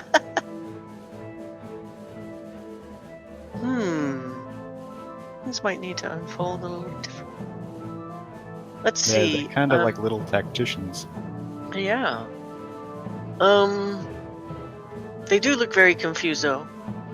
And that was your turn. And we're on to this goblin, and he comes charging out to here. And it'll be Kalesh's turn.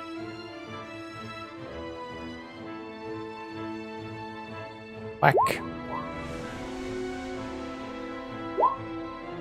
And an unarmed strike. For good measure. I killed that other one with an 8. Yeah, they don't have tons of hit points. Who are you attacking? This guy right here? Could have ran outside and attacked that other guy with that damage. You obliterated him. If he dies, and that I got plenty more movement. I'll just come out and kick this guy. Or yeah. Are you using Flying- a key point? No. Oh, no. Oh, I'm gonna ask that you really get you kind of think about maybe the damage you've done. Because did you make both attacks on this guy, or you're saying one No. attack's on this guy and the other attack's on this guy? Yeah. If the first one killed him, All right. All then right. he wouldn't have unloaded.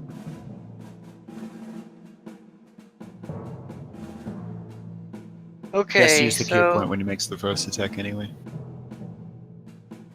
okay.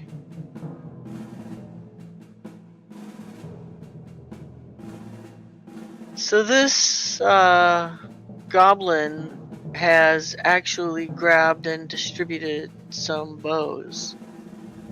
And these guys now have some ranged attacks. And so Kalesh, as you come in through here and kill that guy with your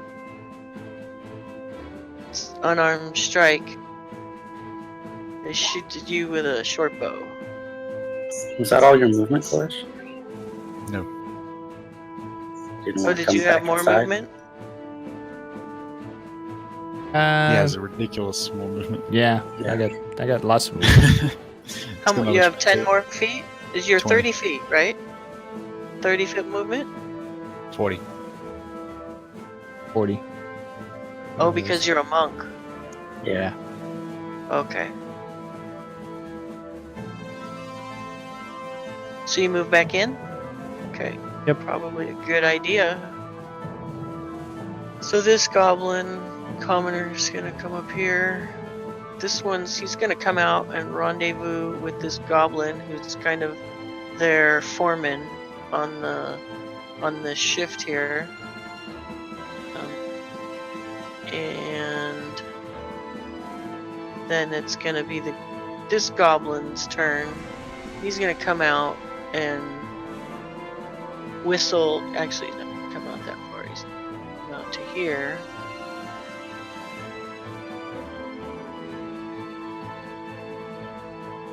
This goblin make it out to here. Basically, what you're noticing happening is they are calling each other. They're kind of huddling and strategizing. And it's gonna be Tordil's turn.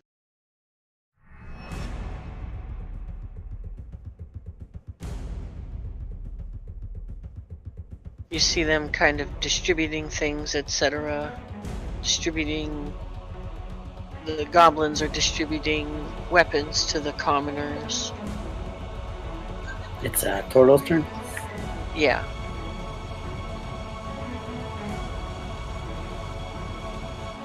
He'll come up to the door and fire his crossbow. Where at? The only goblin he can see. Okay. I'll be this guy. Yeah. 14. That does not hit. That'll scrape, put a nice gouge in, but scrape off of the leather armor that he's wearing. Okay. And he'll take a step back. Okay. And this goblin is gonna hold his action. He's actually gonna coordinate with these commoners. And it'll be Thran's turn. I will step there and I will use Toll the Dead. on that goblin that totally missed. If he's still there. Who's still there? Nice, like me. Buddies. Oh my goodness. So he's got a wisdom save to take. It would be no damage if he makes it, right? No, he won. You were on the goblin? Yeah. No, if he makes his save, it'll be half damage, which would be none. But he doesn't make his save, so Minimum of 1. Oh, minimum of 1. Yeah. Is that just a rule? Yeah, that's just standard. Okay. It takes 1 damage. He takes 1 point of damage. True that. And Baron moves right there behind It's Flesh. better than nothing.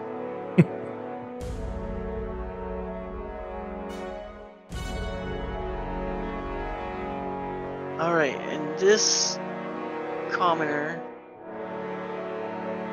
is gonna come over here and rendezvous with his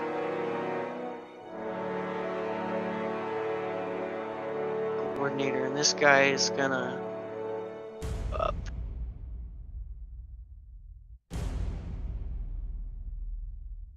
And it'll be Norin's turn. Okay. He's I'm gonna come out. now in kobold form, right? Yes. Yep. And I see like a huge amount of these guys. Yeah, you do, and various ones like the commoners, they're not super comfortable with the weapons they've been handed, so they'll probably have a disadvantage when they attack, but you see that these commoners are now equipped with more than clubs. I'm gonna run up and onto this little bench, and I'm gonna cast Burning Hands at all of these goblins.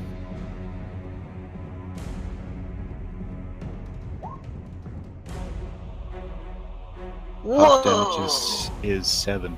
Nice. Burn, baby, burn. Okay, so where do you shoot them? It's a fire. What's a cone of 15 feet? Yep. So you got 3. You're spanning 4 over there. 5. So you can. 15 feet is 3 cone. Up to 15 feet, right? So you see where Yeah, where I'm pointing the ruler? Yeah, but what? But how are you getting that degree of coverage? It's out to a cone out to 15 feet, right? Yeah, but the cone will be only 15 feet wide. So. Oh, right. Okay. So I you will get. go. So you can, yeah. So it would get these 4 then. You're not at the end. That's no. Well, I can't put my token there. 3 squares are 15 feet. Right.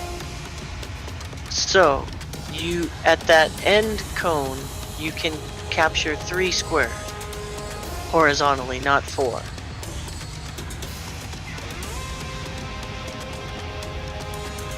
Okay. Yeah, I get what you're saying. All right. I will do it. Yeah, I'll move here. And do it this way. Yeah, so you're gonna take out 4 people that way. Yep. And even if they make their save, it's 7 damage, so you're gonna kill these guys.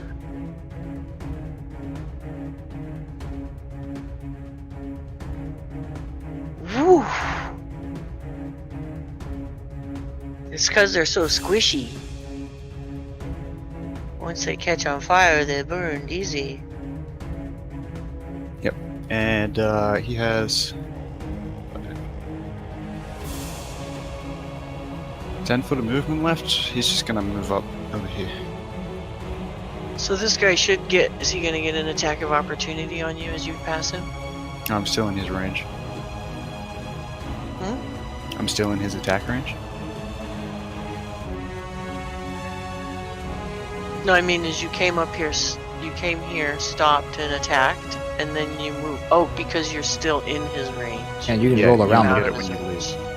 I see, gotcha. I would. Okay. Yeah, it was just him. So, yeah, no attack. Yeah, because when you moved here, no, he didn't get an attack of opportunity. No. Right. They don't get one when you enter, just when you leave.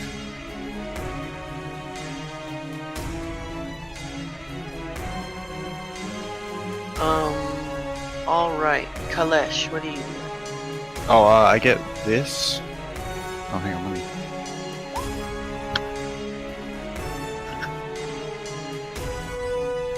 You didn't reduce any of them to 0. You killed them. That's what reduce means. Oh wait, so you Yeah. get. So every time you kill something, you gain don't temporary hit points. Yeah, they Oh, don't stack though, so it's just one. Okay, so. And because you're level 2 now, it's gonna be It's what's 5. your charisma modifier? I get 5 back. You get 5 temporary hit points every time you kill something. Sweet.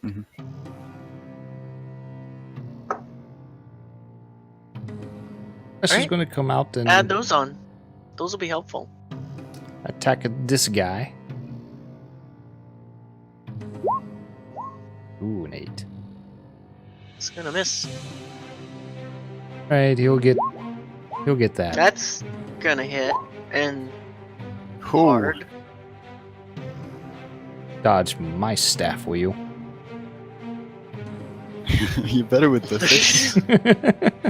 It's like you were teasing him, like a cat plays with a mouse before he kills it. It's like you were, watch, I'm gonna miss. No, I'm not. And I'm going to follow my new buddy into here. You like him now? Yes, he's gold. Oh, I'm sorry. Indeed. I didn't know how this machine worked. He's shiny. I like the shiny. Alright.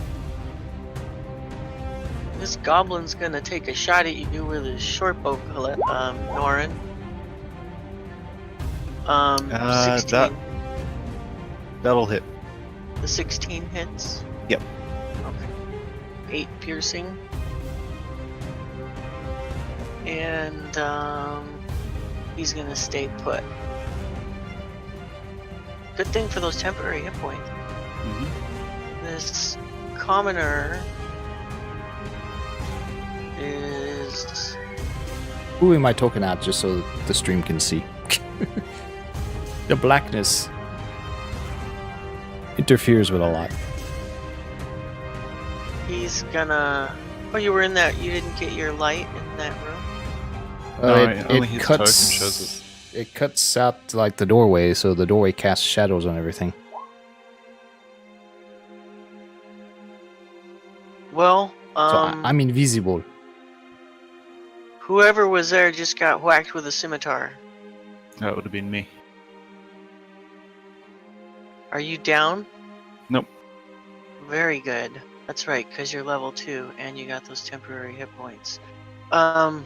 Boy, you just got whacked pretty good though. Okay, Tordil, you're up.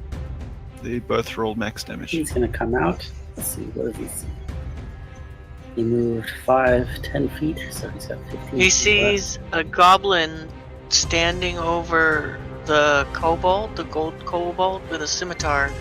And the gold kobold looks That's the gold seriously kobold. injured. He's He's just here. in the doorway here. Oh, so he can't really see him. Well, he sees the goblin standing over him. Because the cat's not really there. That's what he sees. Cat's in here. Oh, now because He'll move the over dwarf there and moved attack. out, the shadows aren't all over the place. Interesting. 26. Yeah, Squish! technically we have control of total. Wait, I don't even think. I think even minimum damage would take him out. Go ahead. 10. I'm not gonna re-roll it because he's dead. Oh, there was a 1 involved in that? Oh, a 2? And Alright, it looks like he rolled a natural 20 also. you did. He could have survived that, by the way. No, that was a goblin commoner. He was wielding a weapon that could do more harm, but he only had 3 hit points. Oh, okay, never mind. So, this goblin is gonna take a short bow shot at you, though. He's gonna take a short bow shot at Tordil. Short bow shot. And miss. That'll miss. And it'll be Thran's turn.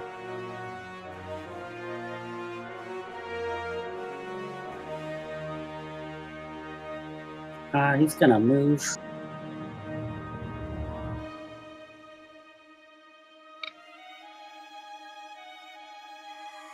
He can make it to there. And he's gonna attack that goblin.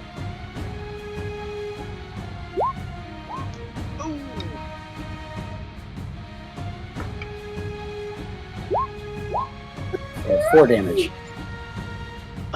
He actually is still standing since he's one of the leather goblins in leather armor. But you do deliver quite a hurt to that one.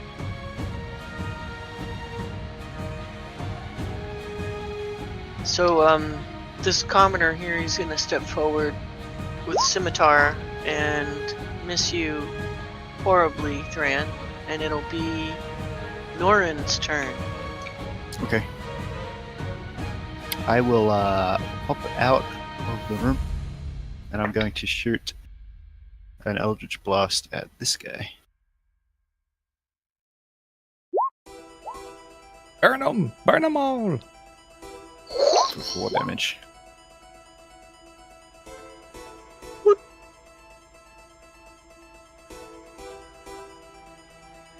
Kalesh. And then I'm gonna move up into this room. And I regain 10 hit points because I killed him. You regain 10? Temporary. Temp. So 5 hit points. 5. Yep. Your 10 hit point pool is replenished. And it'll be Kalesh's turn. Ash comes down and gives his staff a good shake. And then whacks him. Oi! Splits his skull.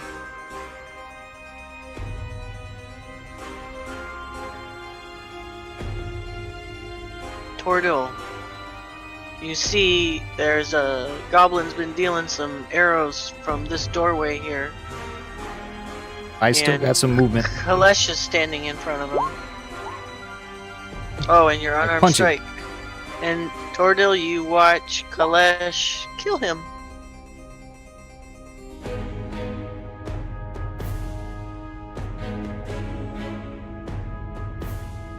And there's actually, there's one goblin commoner hiding in the corner.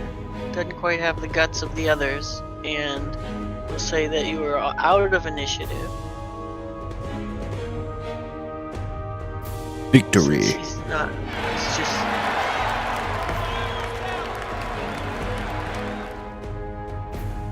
And so, there you guys stand in the rubble of the laboratory.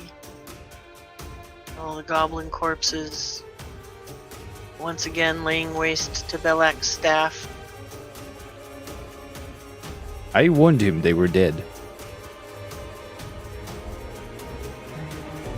Ow!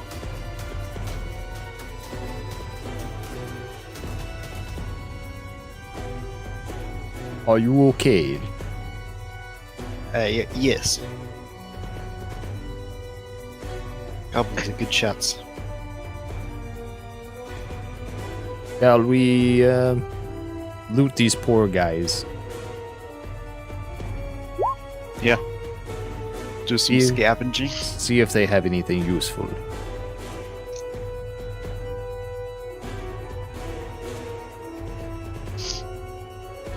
Anybody who wants to pick through goblin bodies can investigate, Norin. I found lint. Kalesh and Thran, you guys roll 1d6s, and Norin and Tordil roll d12s. Ooh. That's times 10 silver pieces for what you roll. 40, 80, 60. Nice. Tordil actually gets the d12, Thran gets the d6.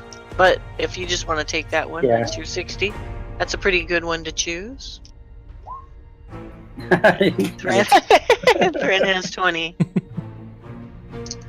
So yeah, times 10, and that's how many silver pieces you found. If you guys want to start a crude, poorly manufactured short bow and scimitar collection, you could, for sure. Definitely more clubs than...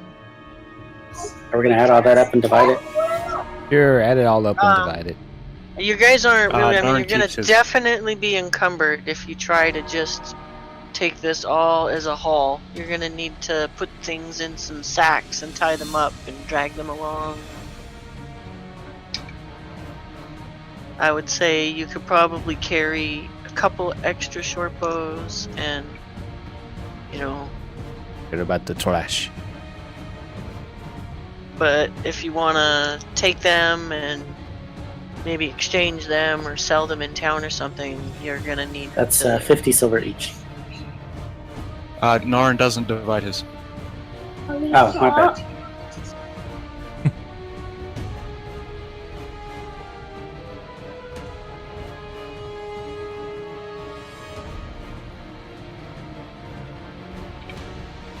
Minus the 80 silver. That's 40 each.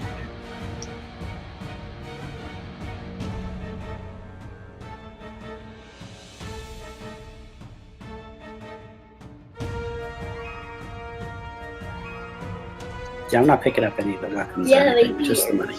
Okay. You know, you could probably sell the weapons for, you know, a few copper pieces each. You really wouldn't make much money. Not carrying a wheelbarrow around with me, so we'll just leave the trash.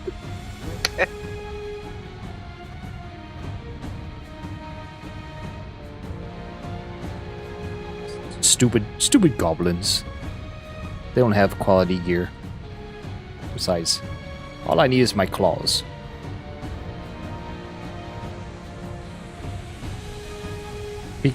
I peek through this door. Is there any new surprises through this door? That door, as you crack it open, you see... I'm gonna read from a box. Boxes. You're reading from the soapbox? From a box. This is the central garden that you descended into to get here. There's the luminescent fungi. Yeah, this is, but it's a square room, and you recall that it's the room that you descended down into and had the battle with Balsac the bugbear. Oh, that's right. The dragon is on top of the whale. Dang it. My plan is thwarted. It's not on As top of you the wall, do it's another recall, one. there is a dragon loose on the level above you. Yes, that is your last recollection of that situation. You gotta figure out how to trick the dragon to go down the hole. Yeah, that'd be a nice trick. It's up to you, cat. I'm still plopping the doors open with rocks, just in case we get the dragon down. Maybe leave like a bag of jerky dangling down the well. Leave all the doors open. The dragon will find the scent and want to go down the well for the jerky.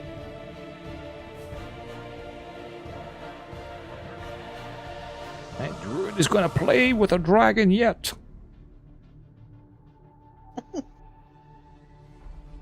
Alright, to the hole. So you make your way over to the well, and you look up. Hello. There's a lot of vines growing down, mortar falling out of some of the cracks between the bricks. There's kind of some damp dripping of moisture from the sides. Very faint light, roughly about 80 feet up. Very small hole. Give me a perception check, Kalesh.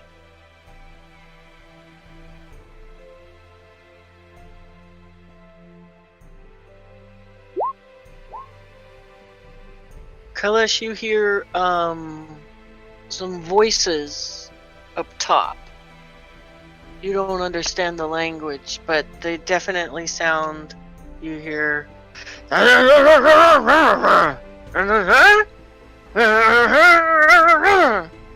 like some discussions occurring, and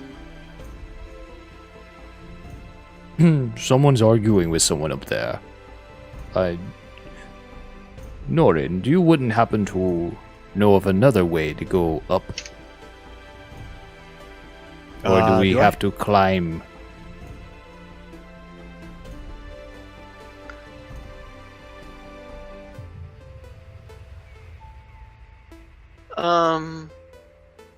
Norin, the only ways this is the only way you know of to come in and out of here. There might be from this level.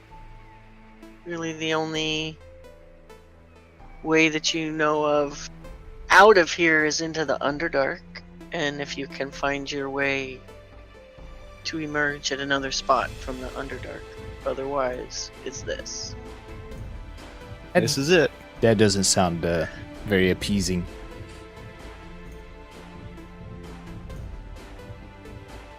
But then I was like, well, then there's no choice. Up we go, and I grab the kobold and boost him up.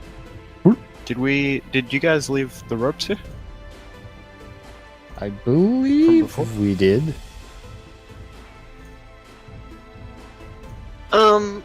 Actually, yes, Norin. You give me an intelligence check. Okay. As he's flying through the air, being tossed up. How high was it to get? No, you haven't done that yet. It's 80 feet. It was about a 20-foot drop or so that you guys made drop down on your ropes. I mean, for us to if Norin, we had to you jump.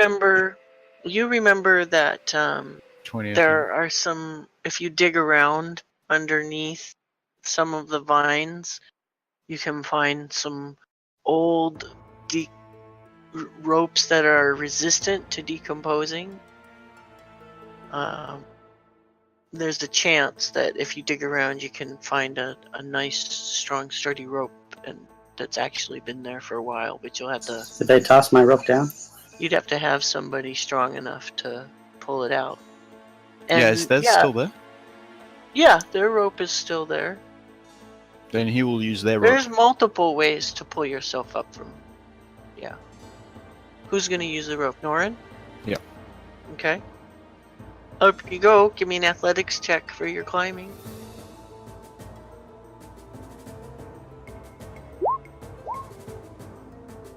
No problem. With a negative 1. You climb at whatever your rate of climbing is. Half my speed, so 15. Okay. Up we go. Okay. Kalesh, up you go, whatever your climbing speed is. 20. Okay. Because of my kitty claws. Total will go. Yep. Whoa! It's gonna be a It's not too terribly hard. It's a DC 10 athletics. But if you fail it, you gotta make your DC 15 dex save.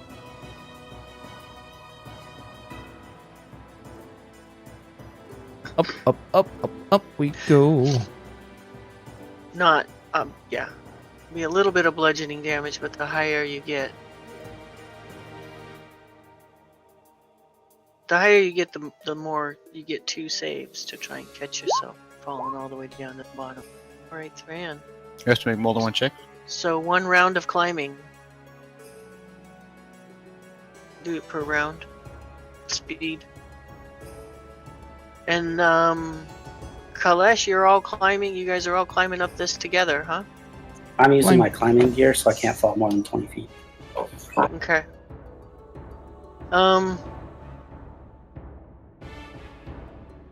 Okay, so yeah, make one more athletics check, and I just want to get this straight. You guys are all climbing up this together, and you're basically going to pop up at the top, pretty much together, or within. Yeah, 10 I assume Kalash is feet like or right so. behind me. But he's actually ahead of you. His climbing speed is faster, so if he's going at his max speed and took his full movement, he's 5 feet higher than you right now. So he climbed over me? Yep. Okay. This is how you do it. Get off me. Well, I didn't Come know back. that he was using. He didn't specify that he was using the same rope either. There's lots of vines and ways. I had a rope, and then someone else had a rope, so Yeah. we could be on different ropes. Oh, those 2 ropes. Okay. Yeah. All right, Norin. Make a dex save.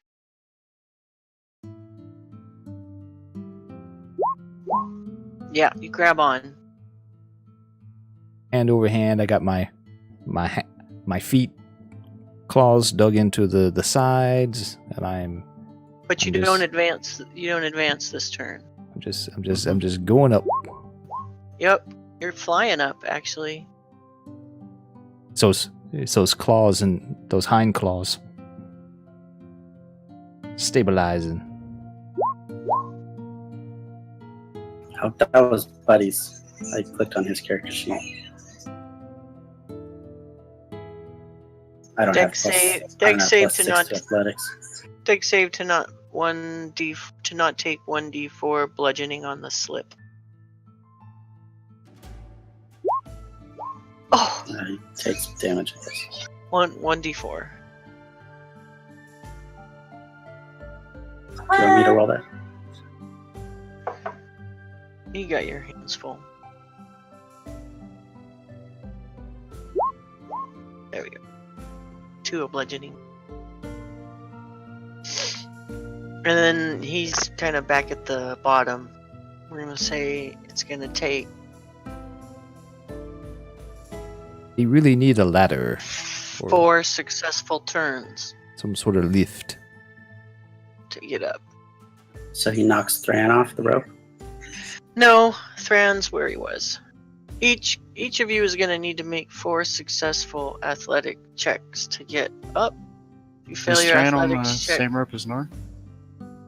I don't know. He's on his rope with the grappling hook. I think that's where I was. Okay, then yes. Okay, so Norin's going to latch onto Thran Why? because I can't climb.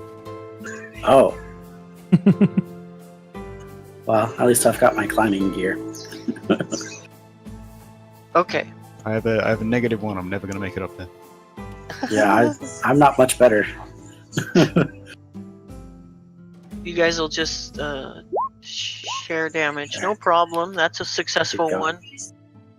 Is that so? That's 2 successful ones for Thran, right? Yeah. And so you guys are midway up. Kalesh, you're midway up. It's Tordil who's basically back at the bottom. Kalesh, you are you're 3/4 of the way up, and the voices are getting louder and intense. You're yelling at each other, and you can see more light. Ah, Tordil, man. Ooh. He's at the bottom. So he doesn't have the opportunity to save. He's just gonna take 1d4 damage. So that's 1 point of bludgeoning damage as he lands on his buttocks at the bottom of the well. He's got +6 to athletics. That's pretty bad. Yeah. Yeah, roll I have a ones. +2. So, Kalesh, you are 3/4 of the way up the well. You hear voices yelling at And each there other, I getting go. louder and more intense. And Can I see dwarves are having anything? trouble below you, slipping and falling. I have my climbing equipment, so you I see probably don't take any shadows. damage. You see shadows of a number of figures walking around back and forth, and they are having very intense, heated discussion. Sounds not like they're trying to fight at each other, but that they're working, like they're... One's like...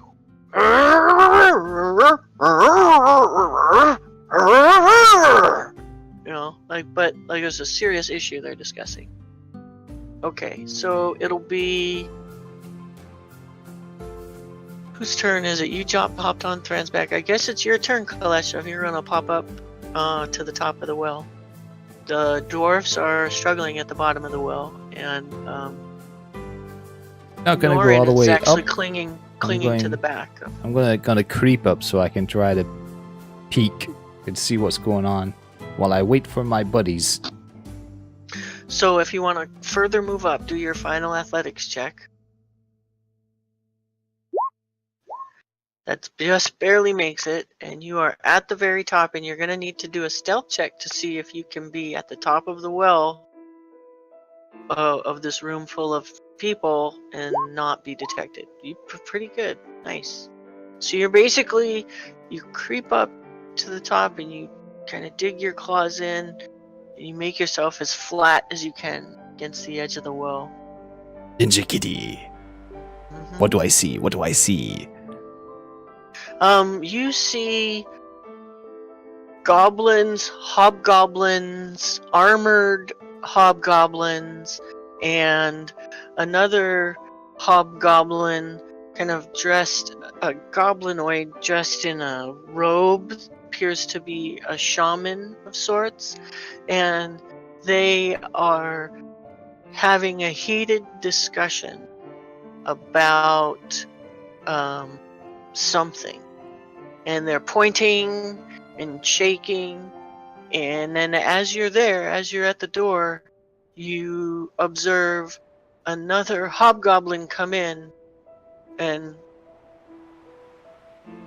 open the door and say something to this goblin, and you can hear a scream in the background as that door creeps open, and then this hobgoblin rushes away, and the goblinoids in this room resume their intense conversation. Screams. This... Why does this place want to kill us so much? Yeah, I'm just going to inch back Well, the dragon down. wasn't the only thing you guys left upstairs. When the dragon was running loose, there's also the home of other things living up there There's a whole mess of goblins. that have been dealing with the dragon that has been left behind. It's going to slowly lower my head back down so I don't get seen and wait for my beefy companions. If you look inside vines, there might be stronger ropes. You're not gonna tell them. Just gonna Yeah, I just wait did. there. Okay, no. I'm sorry. I mean Kalesh. Those hang up there towards the top. Oh. Drop down. a Like, few I feet? can't really say anything. Okay. Then they beat me in the head. All right. So you stay there, and that'll be the movement. That's right. You can't at the moment. What are others doing? Keep coming up the rope? Yeah. Okay.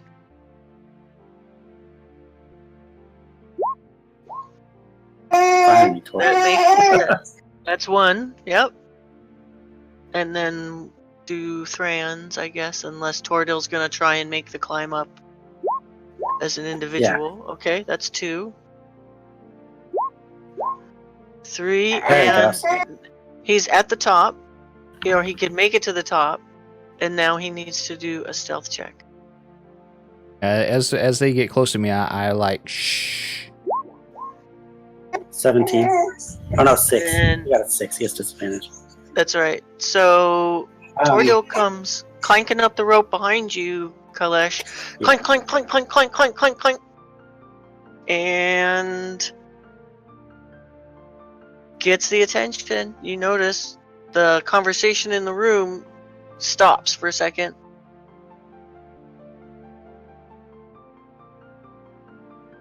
And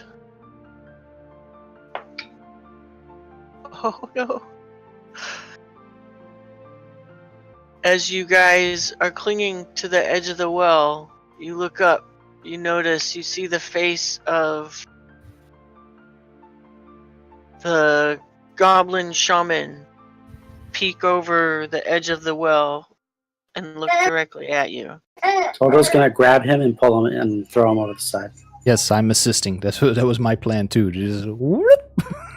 Where are me and Adam currently? So, who are you gonna grab and how is this gonna happen? He is grabbing the shaman and just pulling him right off the edge. It's an entire Assassin's Creed scenario hanging from the ledge. They come peeking over. We grab them by I their think shirt. And it's basically a grapple check. So opposing All right, checks. go ahead and make your strength check. He'll use athletics. Well, I think you're gonna need to make an attack check first of all. See if you can actually grab a hold. How does that work, Charlie? It's just an athletics check. Just He athletics rolls he rolls an athletics or an Yeah, acrobatics but he's too. not. So, here's the thing. Tordil is at the top near the top of the well, hanging onto a rope. He's definitely going to have disadvantage then, because this goblin shaman is standing on her own 2 feet, leaning over the well, looking at you. Yeah, That makes sense. So Torto's braced at the top, holding onto the well with his feet planted. So he came all the way up to the top and is over the well exposed, or is he? No, he's inside the well, holding onto the rope. Inside the well, holding onto the rope. Yeah, So he he's made not above the edge of the well. So he's gonna grab up. Disadvantage makes sense. Okay. Yeah, but I didn't say that she was directly above him. And even as you look at the tokens, he needs to move to get her. I can't We see. can't anything. see her token. Yeah. He said she peeked over. So, I assume she peeked She over. peeked the edge. over. So We don't know which you edge she guys peeked over. actually need to get We have to no the idea. map, since only Tordil is there. Kalesh is there. Kalesh, you're up there too, so I'll put you there. Yeah, we were That's were both fine. reaching up to grab her shirt and Kalesh yank her is down. there. Or yank And there him you down. are. And now you can see what you see. Kalesh. Hold on, I reckon it's loading. Okay. Zoom in.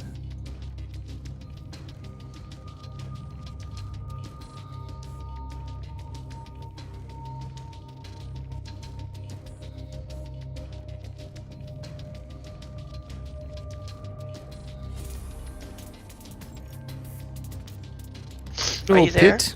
Yep. Okay, and Thran, I'll move your character there, but you'll just be there for Buddy at the moment. I'm attached to him, so you could just use me to represent Thran to save space. No, Thran's not up at the top yet. He's at the No. bottom.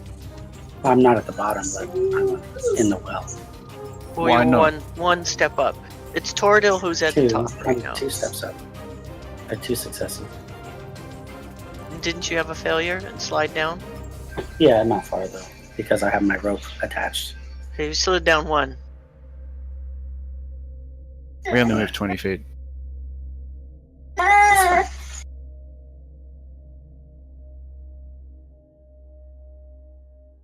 Alright, so you ought to be able to see Tordil's token now. Yeah, I can see it. Okay. And That's fine. He can go ahead and make his strength versus strength check to throw the shaman in the well. That's with disadvantage. Yes. 9.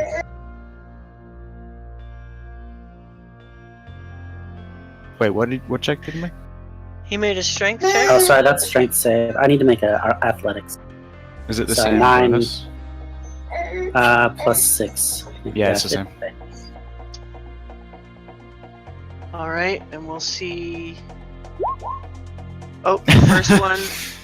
It was a double click. The first one is a 7, so she fails, and you hear "Aye!" and she's gonna make a dex, and she misses.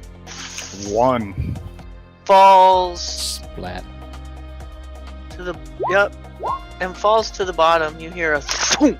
You see her fall. Can Narn hit her as she goes by? And Because roll his hands are free? initiative. You're gonna need to roll initiative. Tordil just threw, as she went flying by. You guys He's are talking down about on an the rope. opportunity attack. Tordil just threw her over the edge, so you guys are in battle now. Yeah, but he wants to make an opportunity attack as she flies by. That's what he's asking for. She's dead. She fell to. Oh, go ahead. You can whack at her if you want. Sure. Yeah, that's. Yeah, he'll just blast her. Okay. coup de grace. Go ahead and kill her. Blam! I I don't know if that'll that hits. miss. Nope, that'll miss. She Okay. falls to the bottom and takes a shit ton of bludgeoning damage, what you assume kills her. Alright. See, I killed her! Look! You sure did. Good job, Cobalt. You just keep your eyes on the rope, buddy. Will do. You guys are,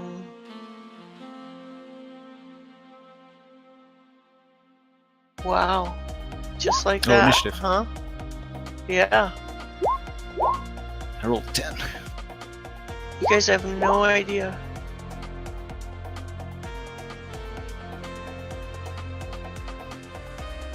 You know not what you do. Should first ask questions later. Yeah.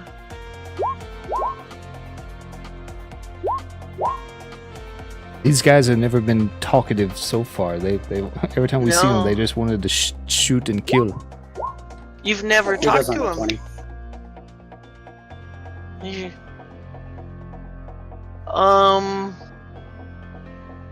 Alrighty, here we are. The intrepid travelers are back in combat. This one I'm not sure is gonna work out in their favor. They don't realize.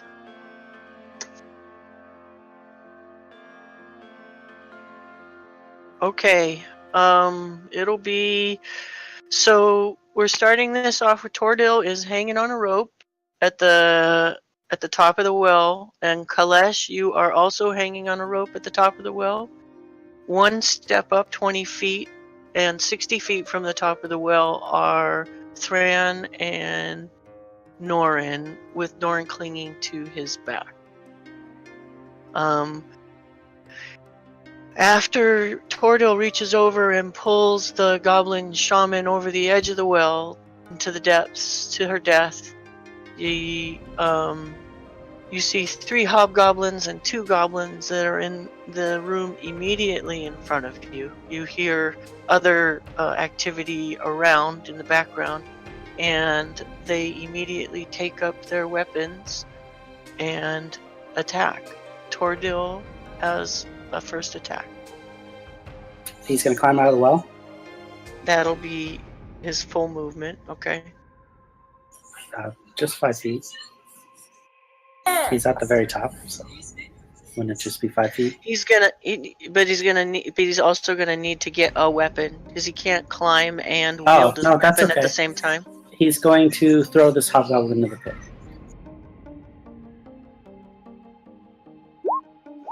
Oh. 14.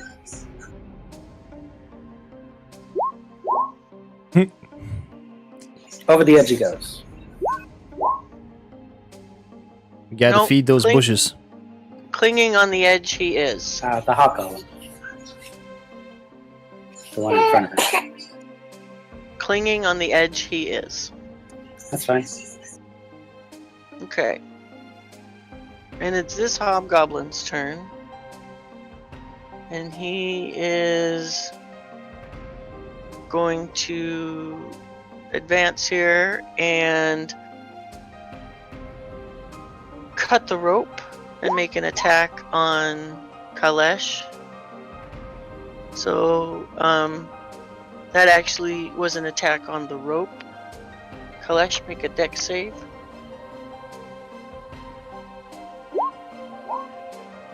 You are now Double-clicking. clinging. Oh, the first one you do not save, and you slide down the well, clawing in, clinging in with your claws, 20 feet. Second one you do save, and you are now clinging to the side of the well, 20 feet down from the top. Ow! And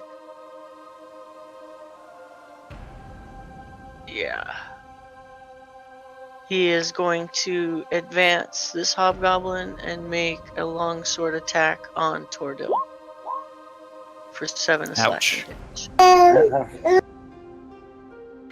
It'll be Thran's turn. You are Still all the way down here. 20 Yep. feet.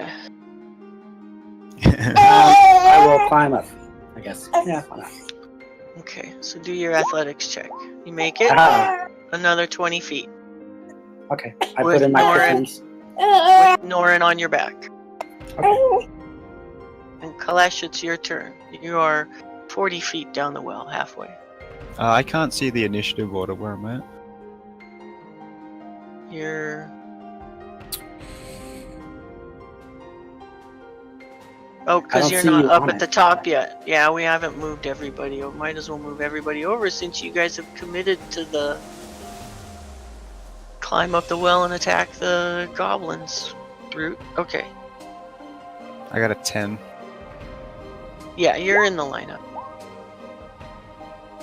Hopefully, let's see, we just gotta drag you. There you go. Oh, hey. Okay. We super big. Super Hey. big. Back up another 20 feet. And you are back up another 20 feet, Kalesh.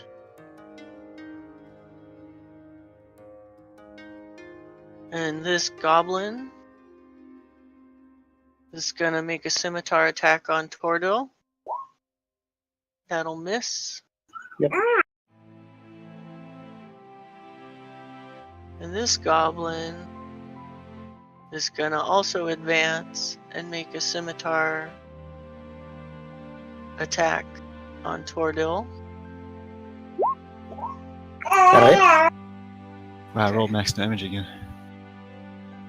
And it'll be Norin's turn. You're currently clinging to the back of Thran, midway up the well.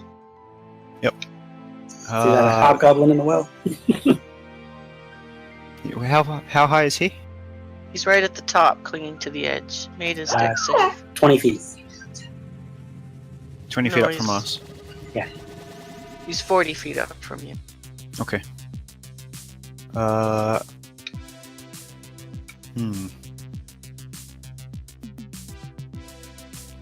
I will cast Eldritch Blast at him.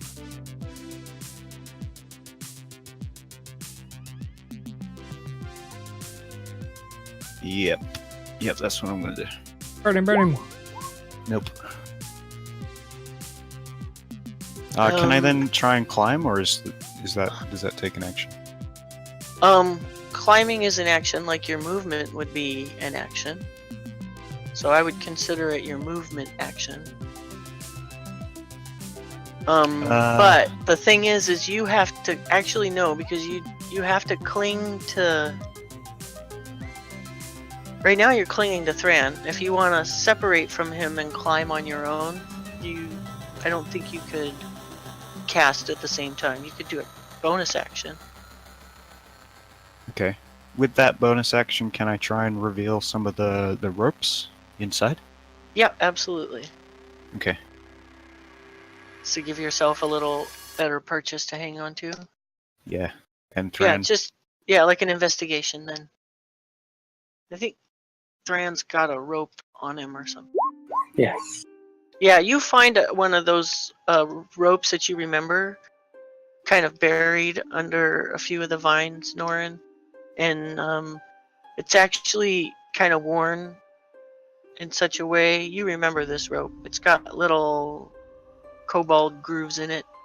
And you actually have a little bit of an advantage climbing now that you found this rope. Okay. I will hold on to that. Okay. And well, I'll show Thran where it is, because I'm still on his back technically. Yeah, you're saying you've just got like your hand kind of clawed into the rope and you're like, there it is, but you're still Yep. hanging on to him. Okay. Yep. Just showing him where it is right now.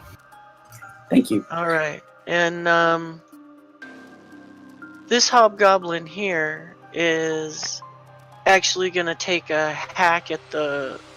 He's actually just gonna. Yeah, he's gonna hack at the rope that is holding you up, and he is going to cut that rope. And Thran, you're gonna need to make a dex save. I just said I anchored myself right there with my pitons, so I don't go anywhere. You fall 20. Okay. So I'm anchored like at that spot. You're anchored, but now the rope that you had up there before that you were going up, the rope above you. Yeah, now I have no way to get up. Now you besides don't the rope have that any. The cobalt showed me. Yeah. Well, you do, because I just showed it to you. Yeah. Right, you have that rope, which you'll need to hang on to. Yeah. So he cut that rope, and now I got you, fam. He's gonna advance over here and make a attack with his longsword on Tordo. That's The gonna first miss. attack wasn't all it gets? No, There's 2 attacks there, wasn't. huh? He was man. one hand. He did his one-handed deal. He's got a All right. choice between one and two-handed attack. Yep. What? So, Offhand attack, you know, like the little Oh, offhand. Okay. same thing. so the hobgoblin in the well is going to pull himself out of the well, and that's his movement. And he's gonna make a one-handed whack at Tordil and miss. And it'll be Tordil's turn, surrounded by goblins and hobgoblins.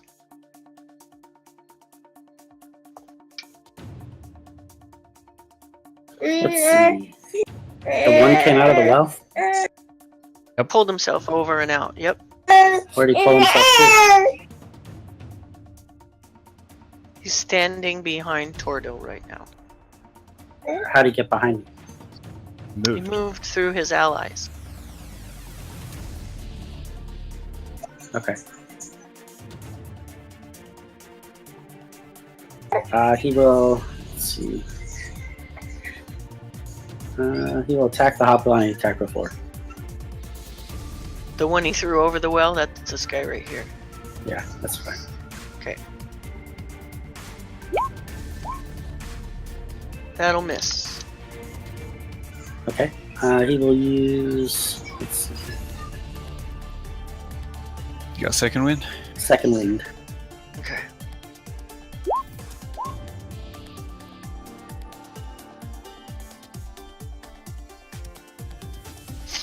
Okay, and I don't think he can also use action surge, can he? Yep, it's free. Yeah, he'll use action surge. Make another attack.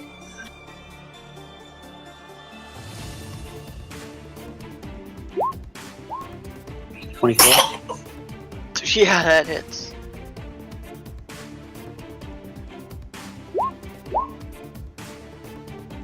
You can reroll one of those. Yeah, there's a 2. Damn, that sucks. Well, he re-rolls ones too, right? No, So no, he can- only one. Only one reroll. Oh, so he takes 8 damage. Yeah.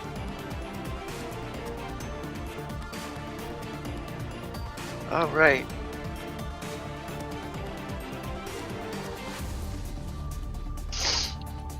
Okay, and it'll be this hobgoblin's turn, and he's actually gonna use his bow, and he's gonna take a shot at let's see. He sees the shining armor on the opposite side a little better, so he's gonna take a shot at Thran with his longbow. Miss on that one.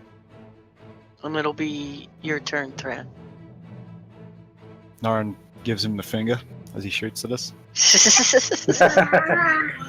How far down am I? 40 feet. Okay, and I can see that hobgoblin that shot at me. You can see him, yep. Okay, I'll use Toll the Dead on him. Okay.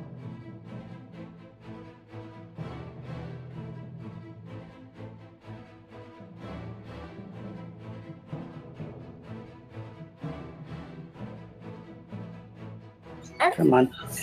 Clicked on you. Now do it.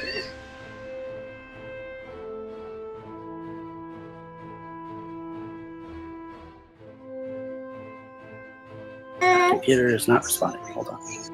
Do you want me to do it? Oh, I can't. Never mind.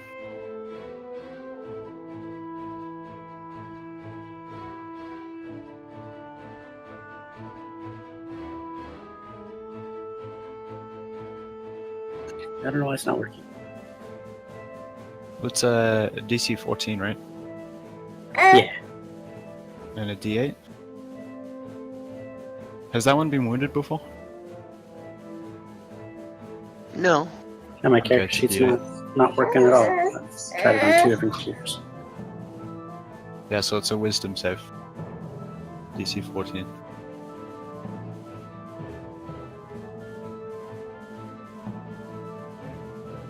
I keep getting a syntax error.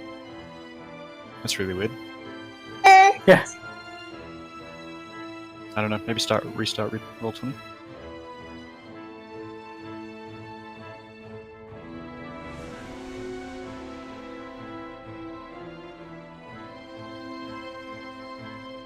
Internet is being funky today all of a sudden for some reason. Actually dropping frames.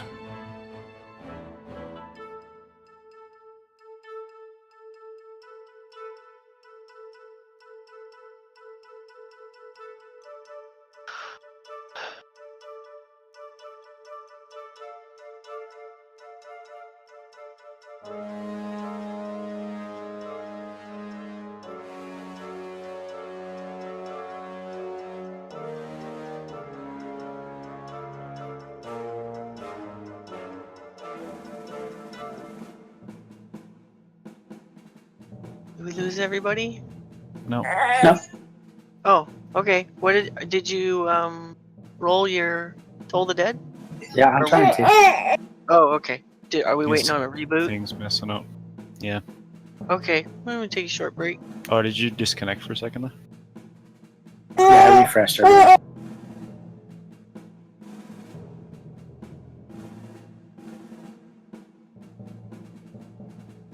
Nope, still not working. I can roll it for you, I guess. There. The attack card's not working. These new sheets. I don't know if I really like these new sheets. They keep malfunctioning. Not only They're did they working get fine rid for of me. the features and traits, it also wiped out my proficiencies area, and I don't see any way You can switch it back. Yeah, you just gotta switch it back. I switched Yeah. the thing back to the old thing, but it only does it for the features and traits. No, there's an option for all of it. There's one Alright, for guys, proficiencies you and are levels. up. What happened there, Thran, is you did 4 of necrotic damage to the hobgoblin. Failed his save. Yep.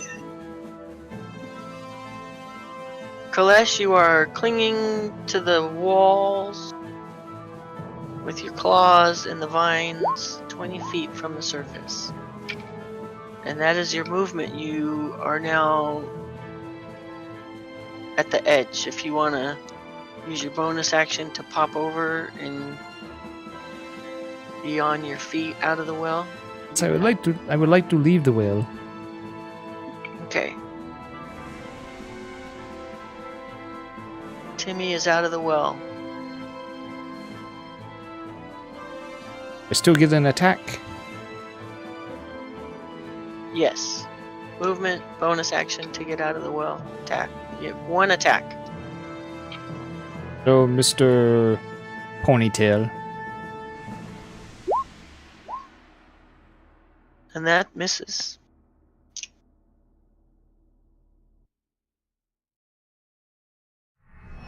And it'll be this goblin's turn here.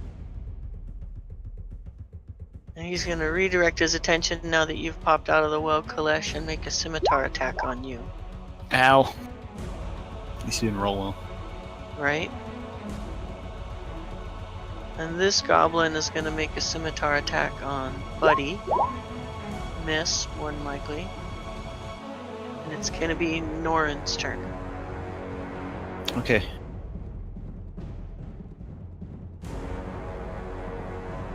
Norn will...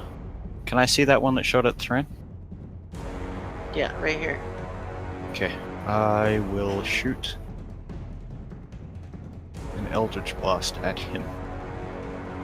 Fireball, fireball, fireball. Damn it. That is going to miss. And then with my bonus action, I guess I'll reveal the rope a bit more. Kind of just make sure that Thran's holding it. Sure, help him, assist him in getting a good grip on it. Yeah, that sounds good. Thank you, little buddy. I don't want to fall. Me either. There's a hobgoblin up here. He's gonna make another. He's actually gonna make a two-handed attack on Buddy and That miss. And then the one next to him is gonna try the same thing. They're pretty pissed. They're just hacking on poor Buddy. Oh, that'll hit. Ah, damn. So many crits. And now it'll be Buddy's turn. What's his status? Oh, he's got 10 left. Okay.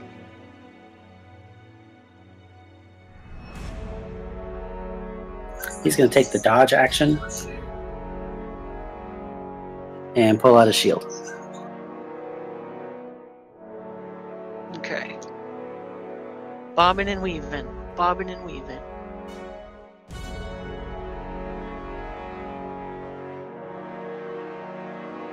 This hobgoblin over here is gonna make a longsword attack at Kalesh. No. And then he's gonna swing over and make an attack on Tordil. They have 2 attacks. Miss. Yes, they do. And Thran, it'll be your turn.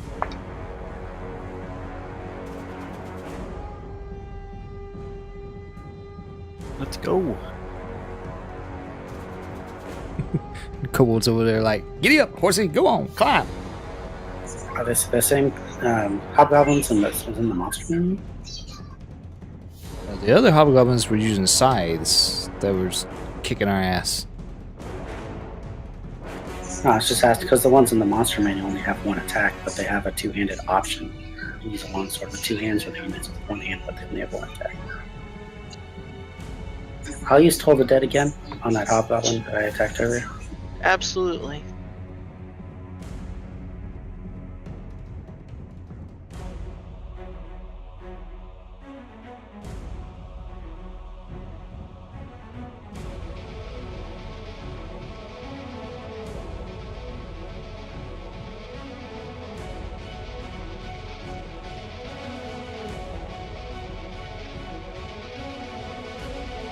It does not let me change that. Hold on.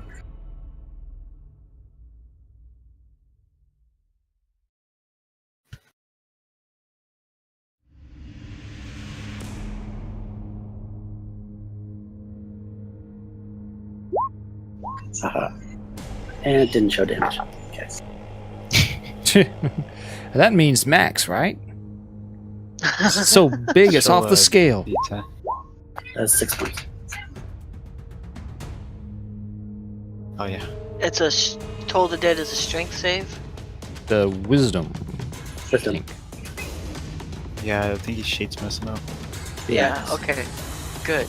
You want it to be a wisdom save. Ah. Makes it. Do you So want to do an athletics check to advance up for your movement up the well? Yeah, I guess.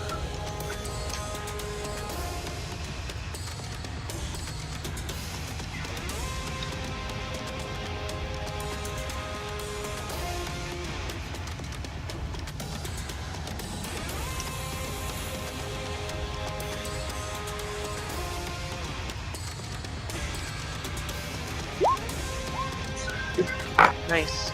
So you are now 20 feet from the top. Okay, another 20 feet, so I anchor myself. Okay. Kalesh.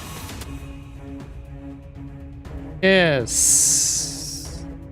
I'm going to try and hit this guy.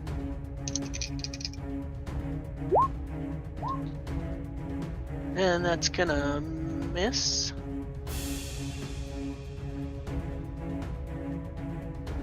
And let's see.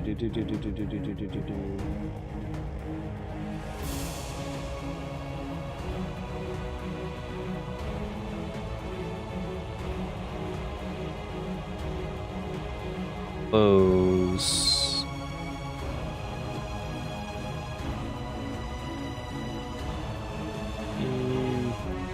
Yeah, I'll spend a key point. Do 2 unarmed attacks on him.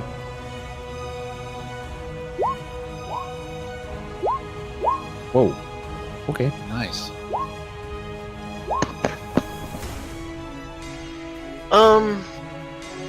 Wow. Yeah. Do you get that You that kill that palm goblin. stuff? Kill that goblin good. What was that, Jolly? Do you get that force palm stuff yet? Or is that level 3? Level 3, I get to pick a school. Oh, okay. So, did the first unarmed kill him, or did it take both? It took both. Okay.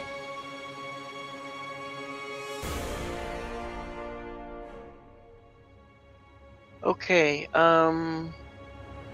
so do you have any movement, Kalesh, or gonna stay there? I have movement, but it's not gonna do me any good. So I'll just stay Okay. here. Okay. This goblin, you guys see this goblin just dash, run out this door. Through there. Slam it behind him. Opportunity attack? Tordil can have one, sure.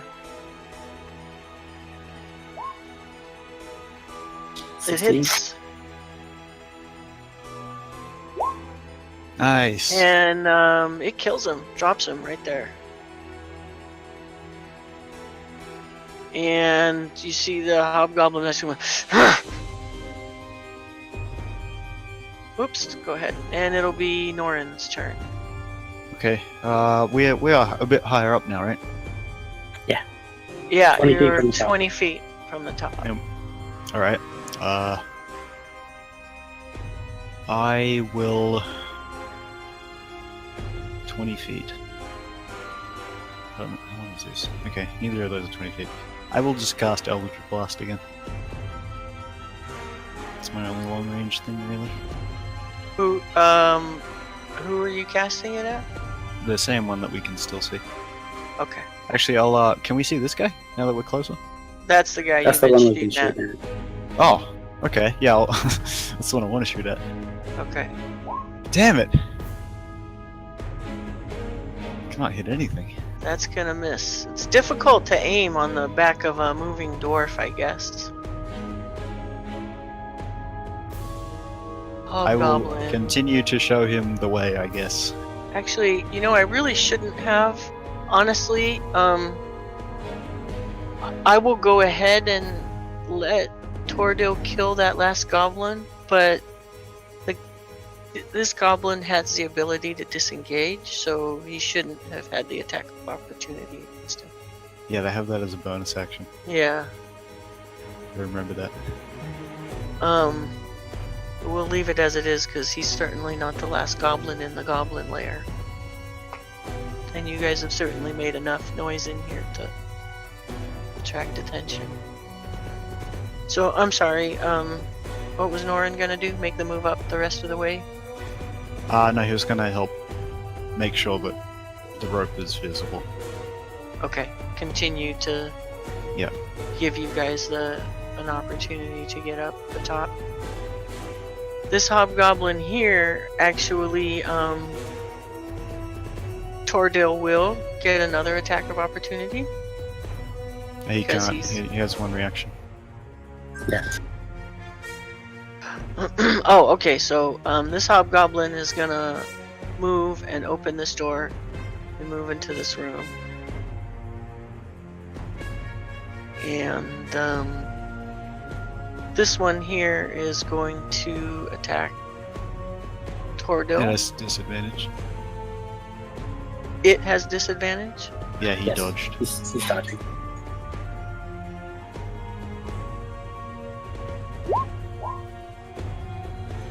Misses. Promise.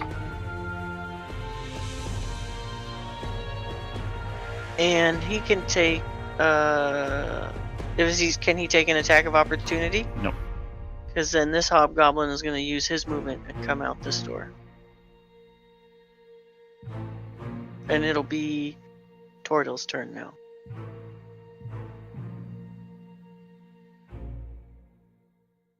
He'll move behind this hobgoblin.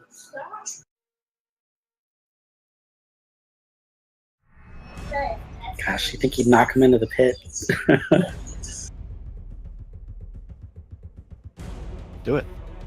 Yeah, I think he'd do it. I should use his character sheet, not mine.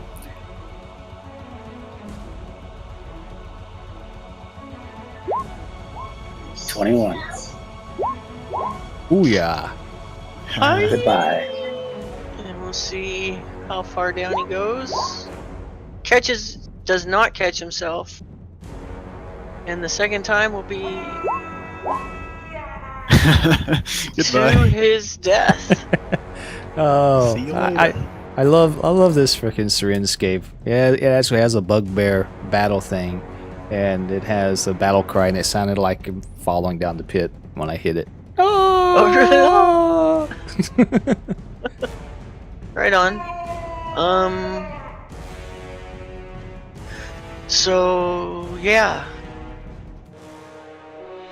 You guys now, these doors have been closed behind you. You heard them slam and things come down, and you heard hurried talking on the other side.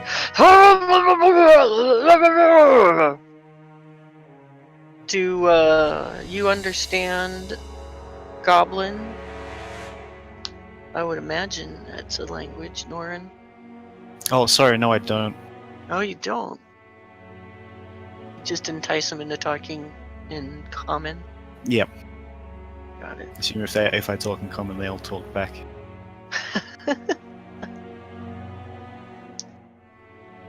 Alright, Torgal's you going to come guys. around and help Thran and Norna. Okay, so with advantage, do your last athletics check to get out of the well.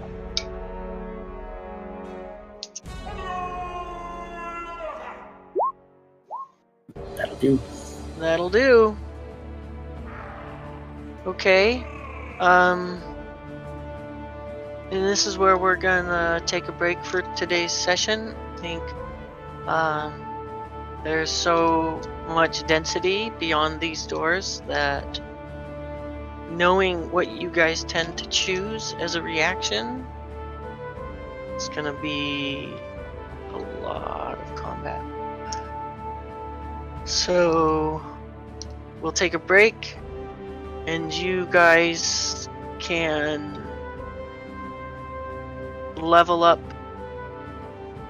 to level 3. Level 3?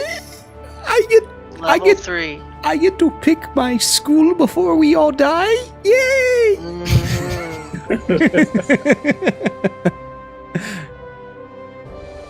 Yep, we'll milestone that stuff, and Oh, yeah. I'm sorry.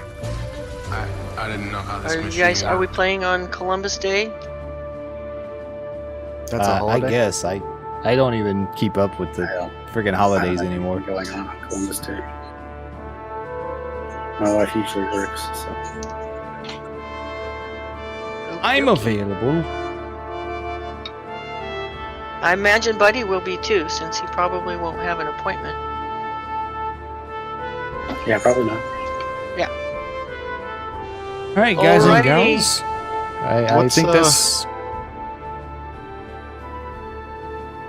Did you guys hit daylight savings or out of daylight savings too, right? Yeah, it hasn't come yet. I forget when it is. I think it's at the end of October or November or some shit. Well, Changed. it just hit for me. 5th of November. What does that mean for you, Jolly? Well, 5th of November, still the 5th of November. But But my I mean- daylight savings hit today. Which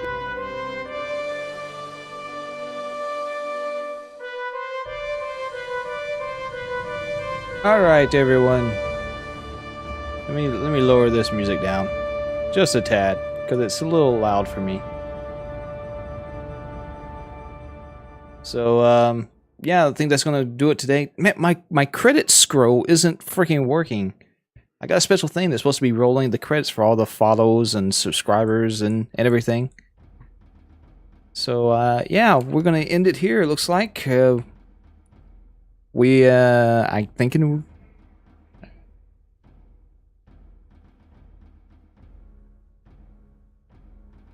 I don't know what's going on with. They're working out right now, talking about the time change and the schedule. We should be playing close to the same time next Monday. We play this every Monday. I also have a Numenera game on Thursday nights at 6 p.m. CDT. And then we do a Numenera game that I run on Saturdays. And I think that's about it for the role-playing. Just check my schedule. I post a schedule. If you look down below the video stream, you should see the schedule. I try to keep that updated now with what we're playing and what days. And yeah, I want to thank everyone for coming out. Hope you all enjoyed it. Good special thanks for all the people that hit that follow button. I greatly appreciate that. Glad to see that you're enjoying the stream enough to do that. And I want to thank my buddy Raph for that resub earlier today. That helps keeps the lights on. And so yeah, we're going to get out of here. And I will be back tomorrow night at 10 p.m. to play... what are we playing? We're playing things. It says on the schedule. I should remember. It is gonna be Tuesday night, so yeah, we're gonna be doing some of the RPG Battle Chasers. That's a fun game. Anyway, I'm gonna head it out. Take care, everyone, and thanks for watching. Have a great day, and we hope to see you again soon. Well, I do at least. I hope my third does too.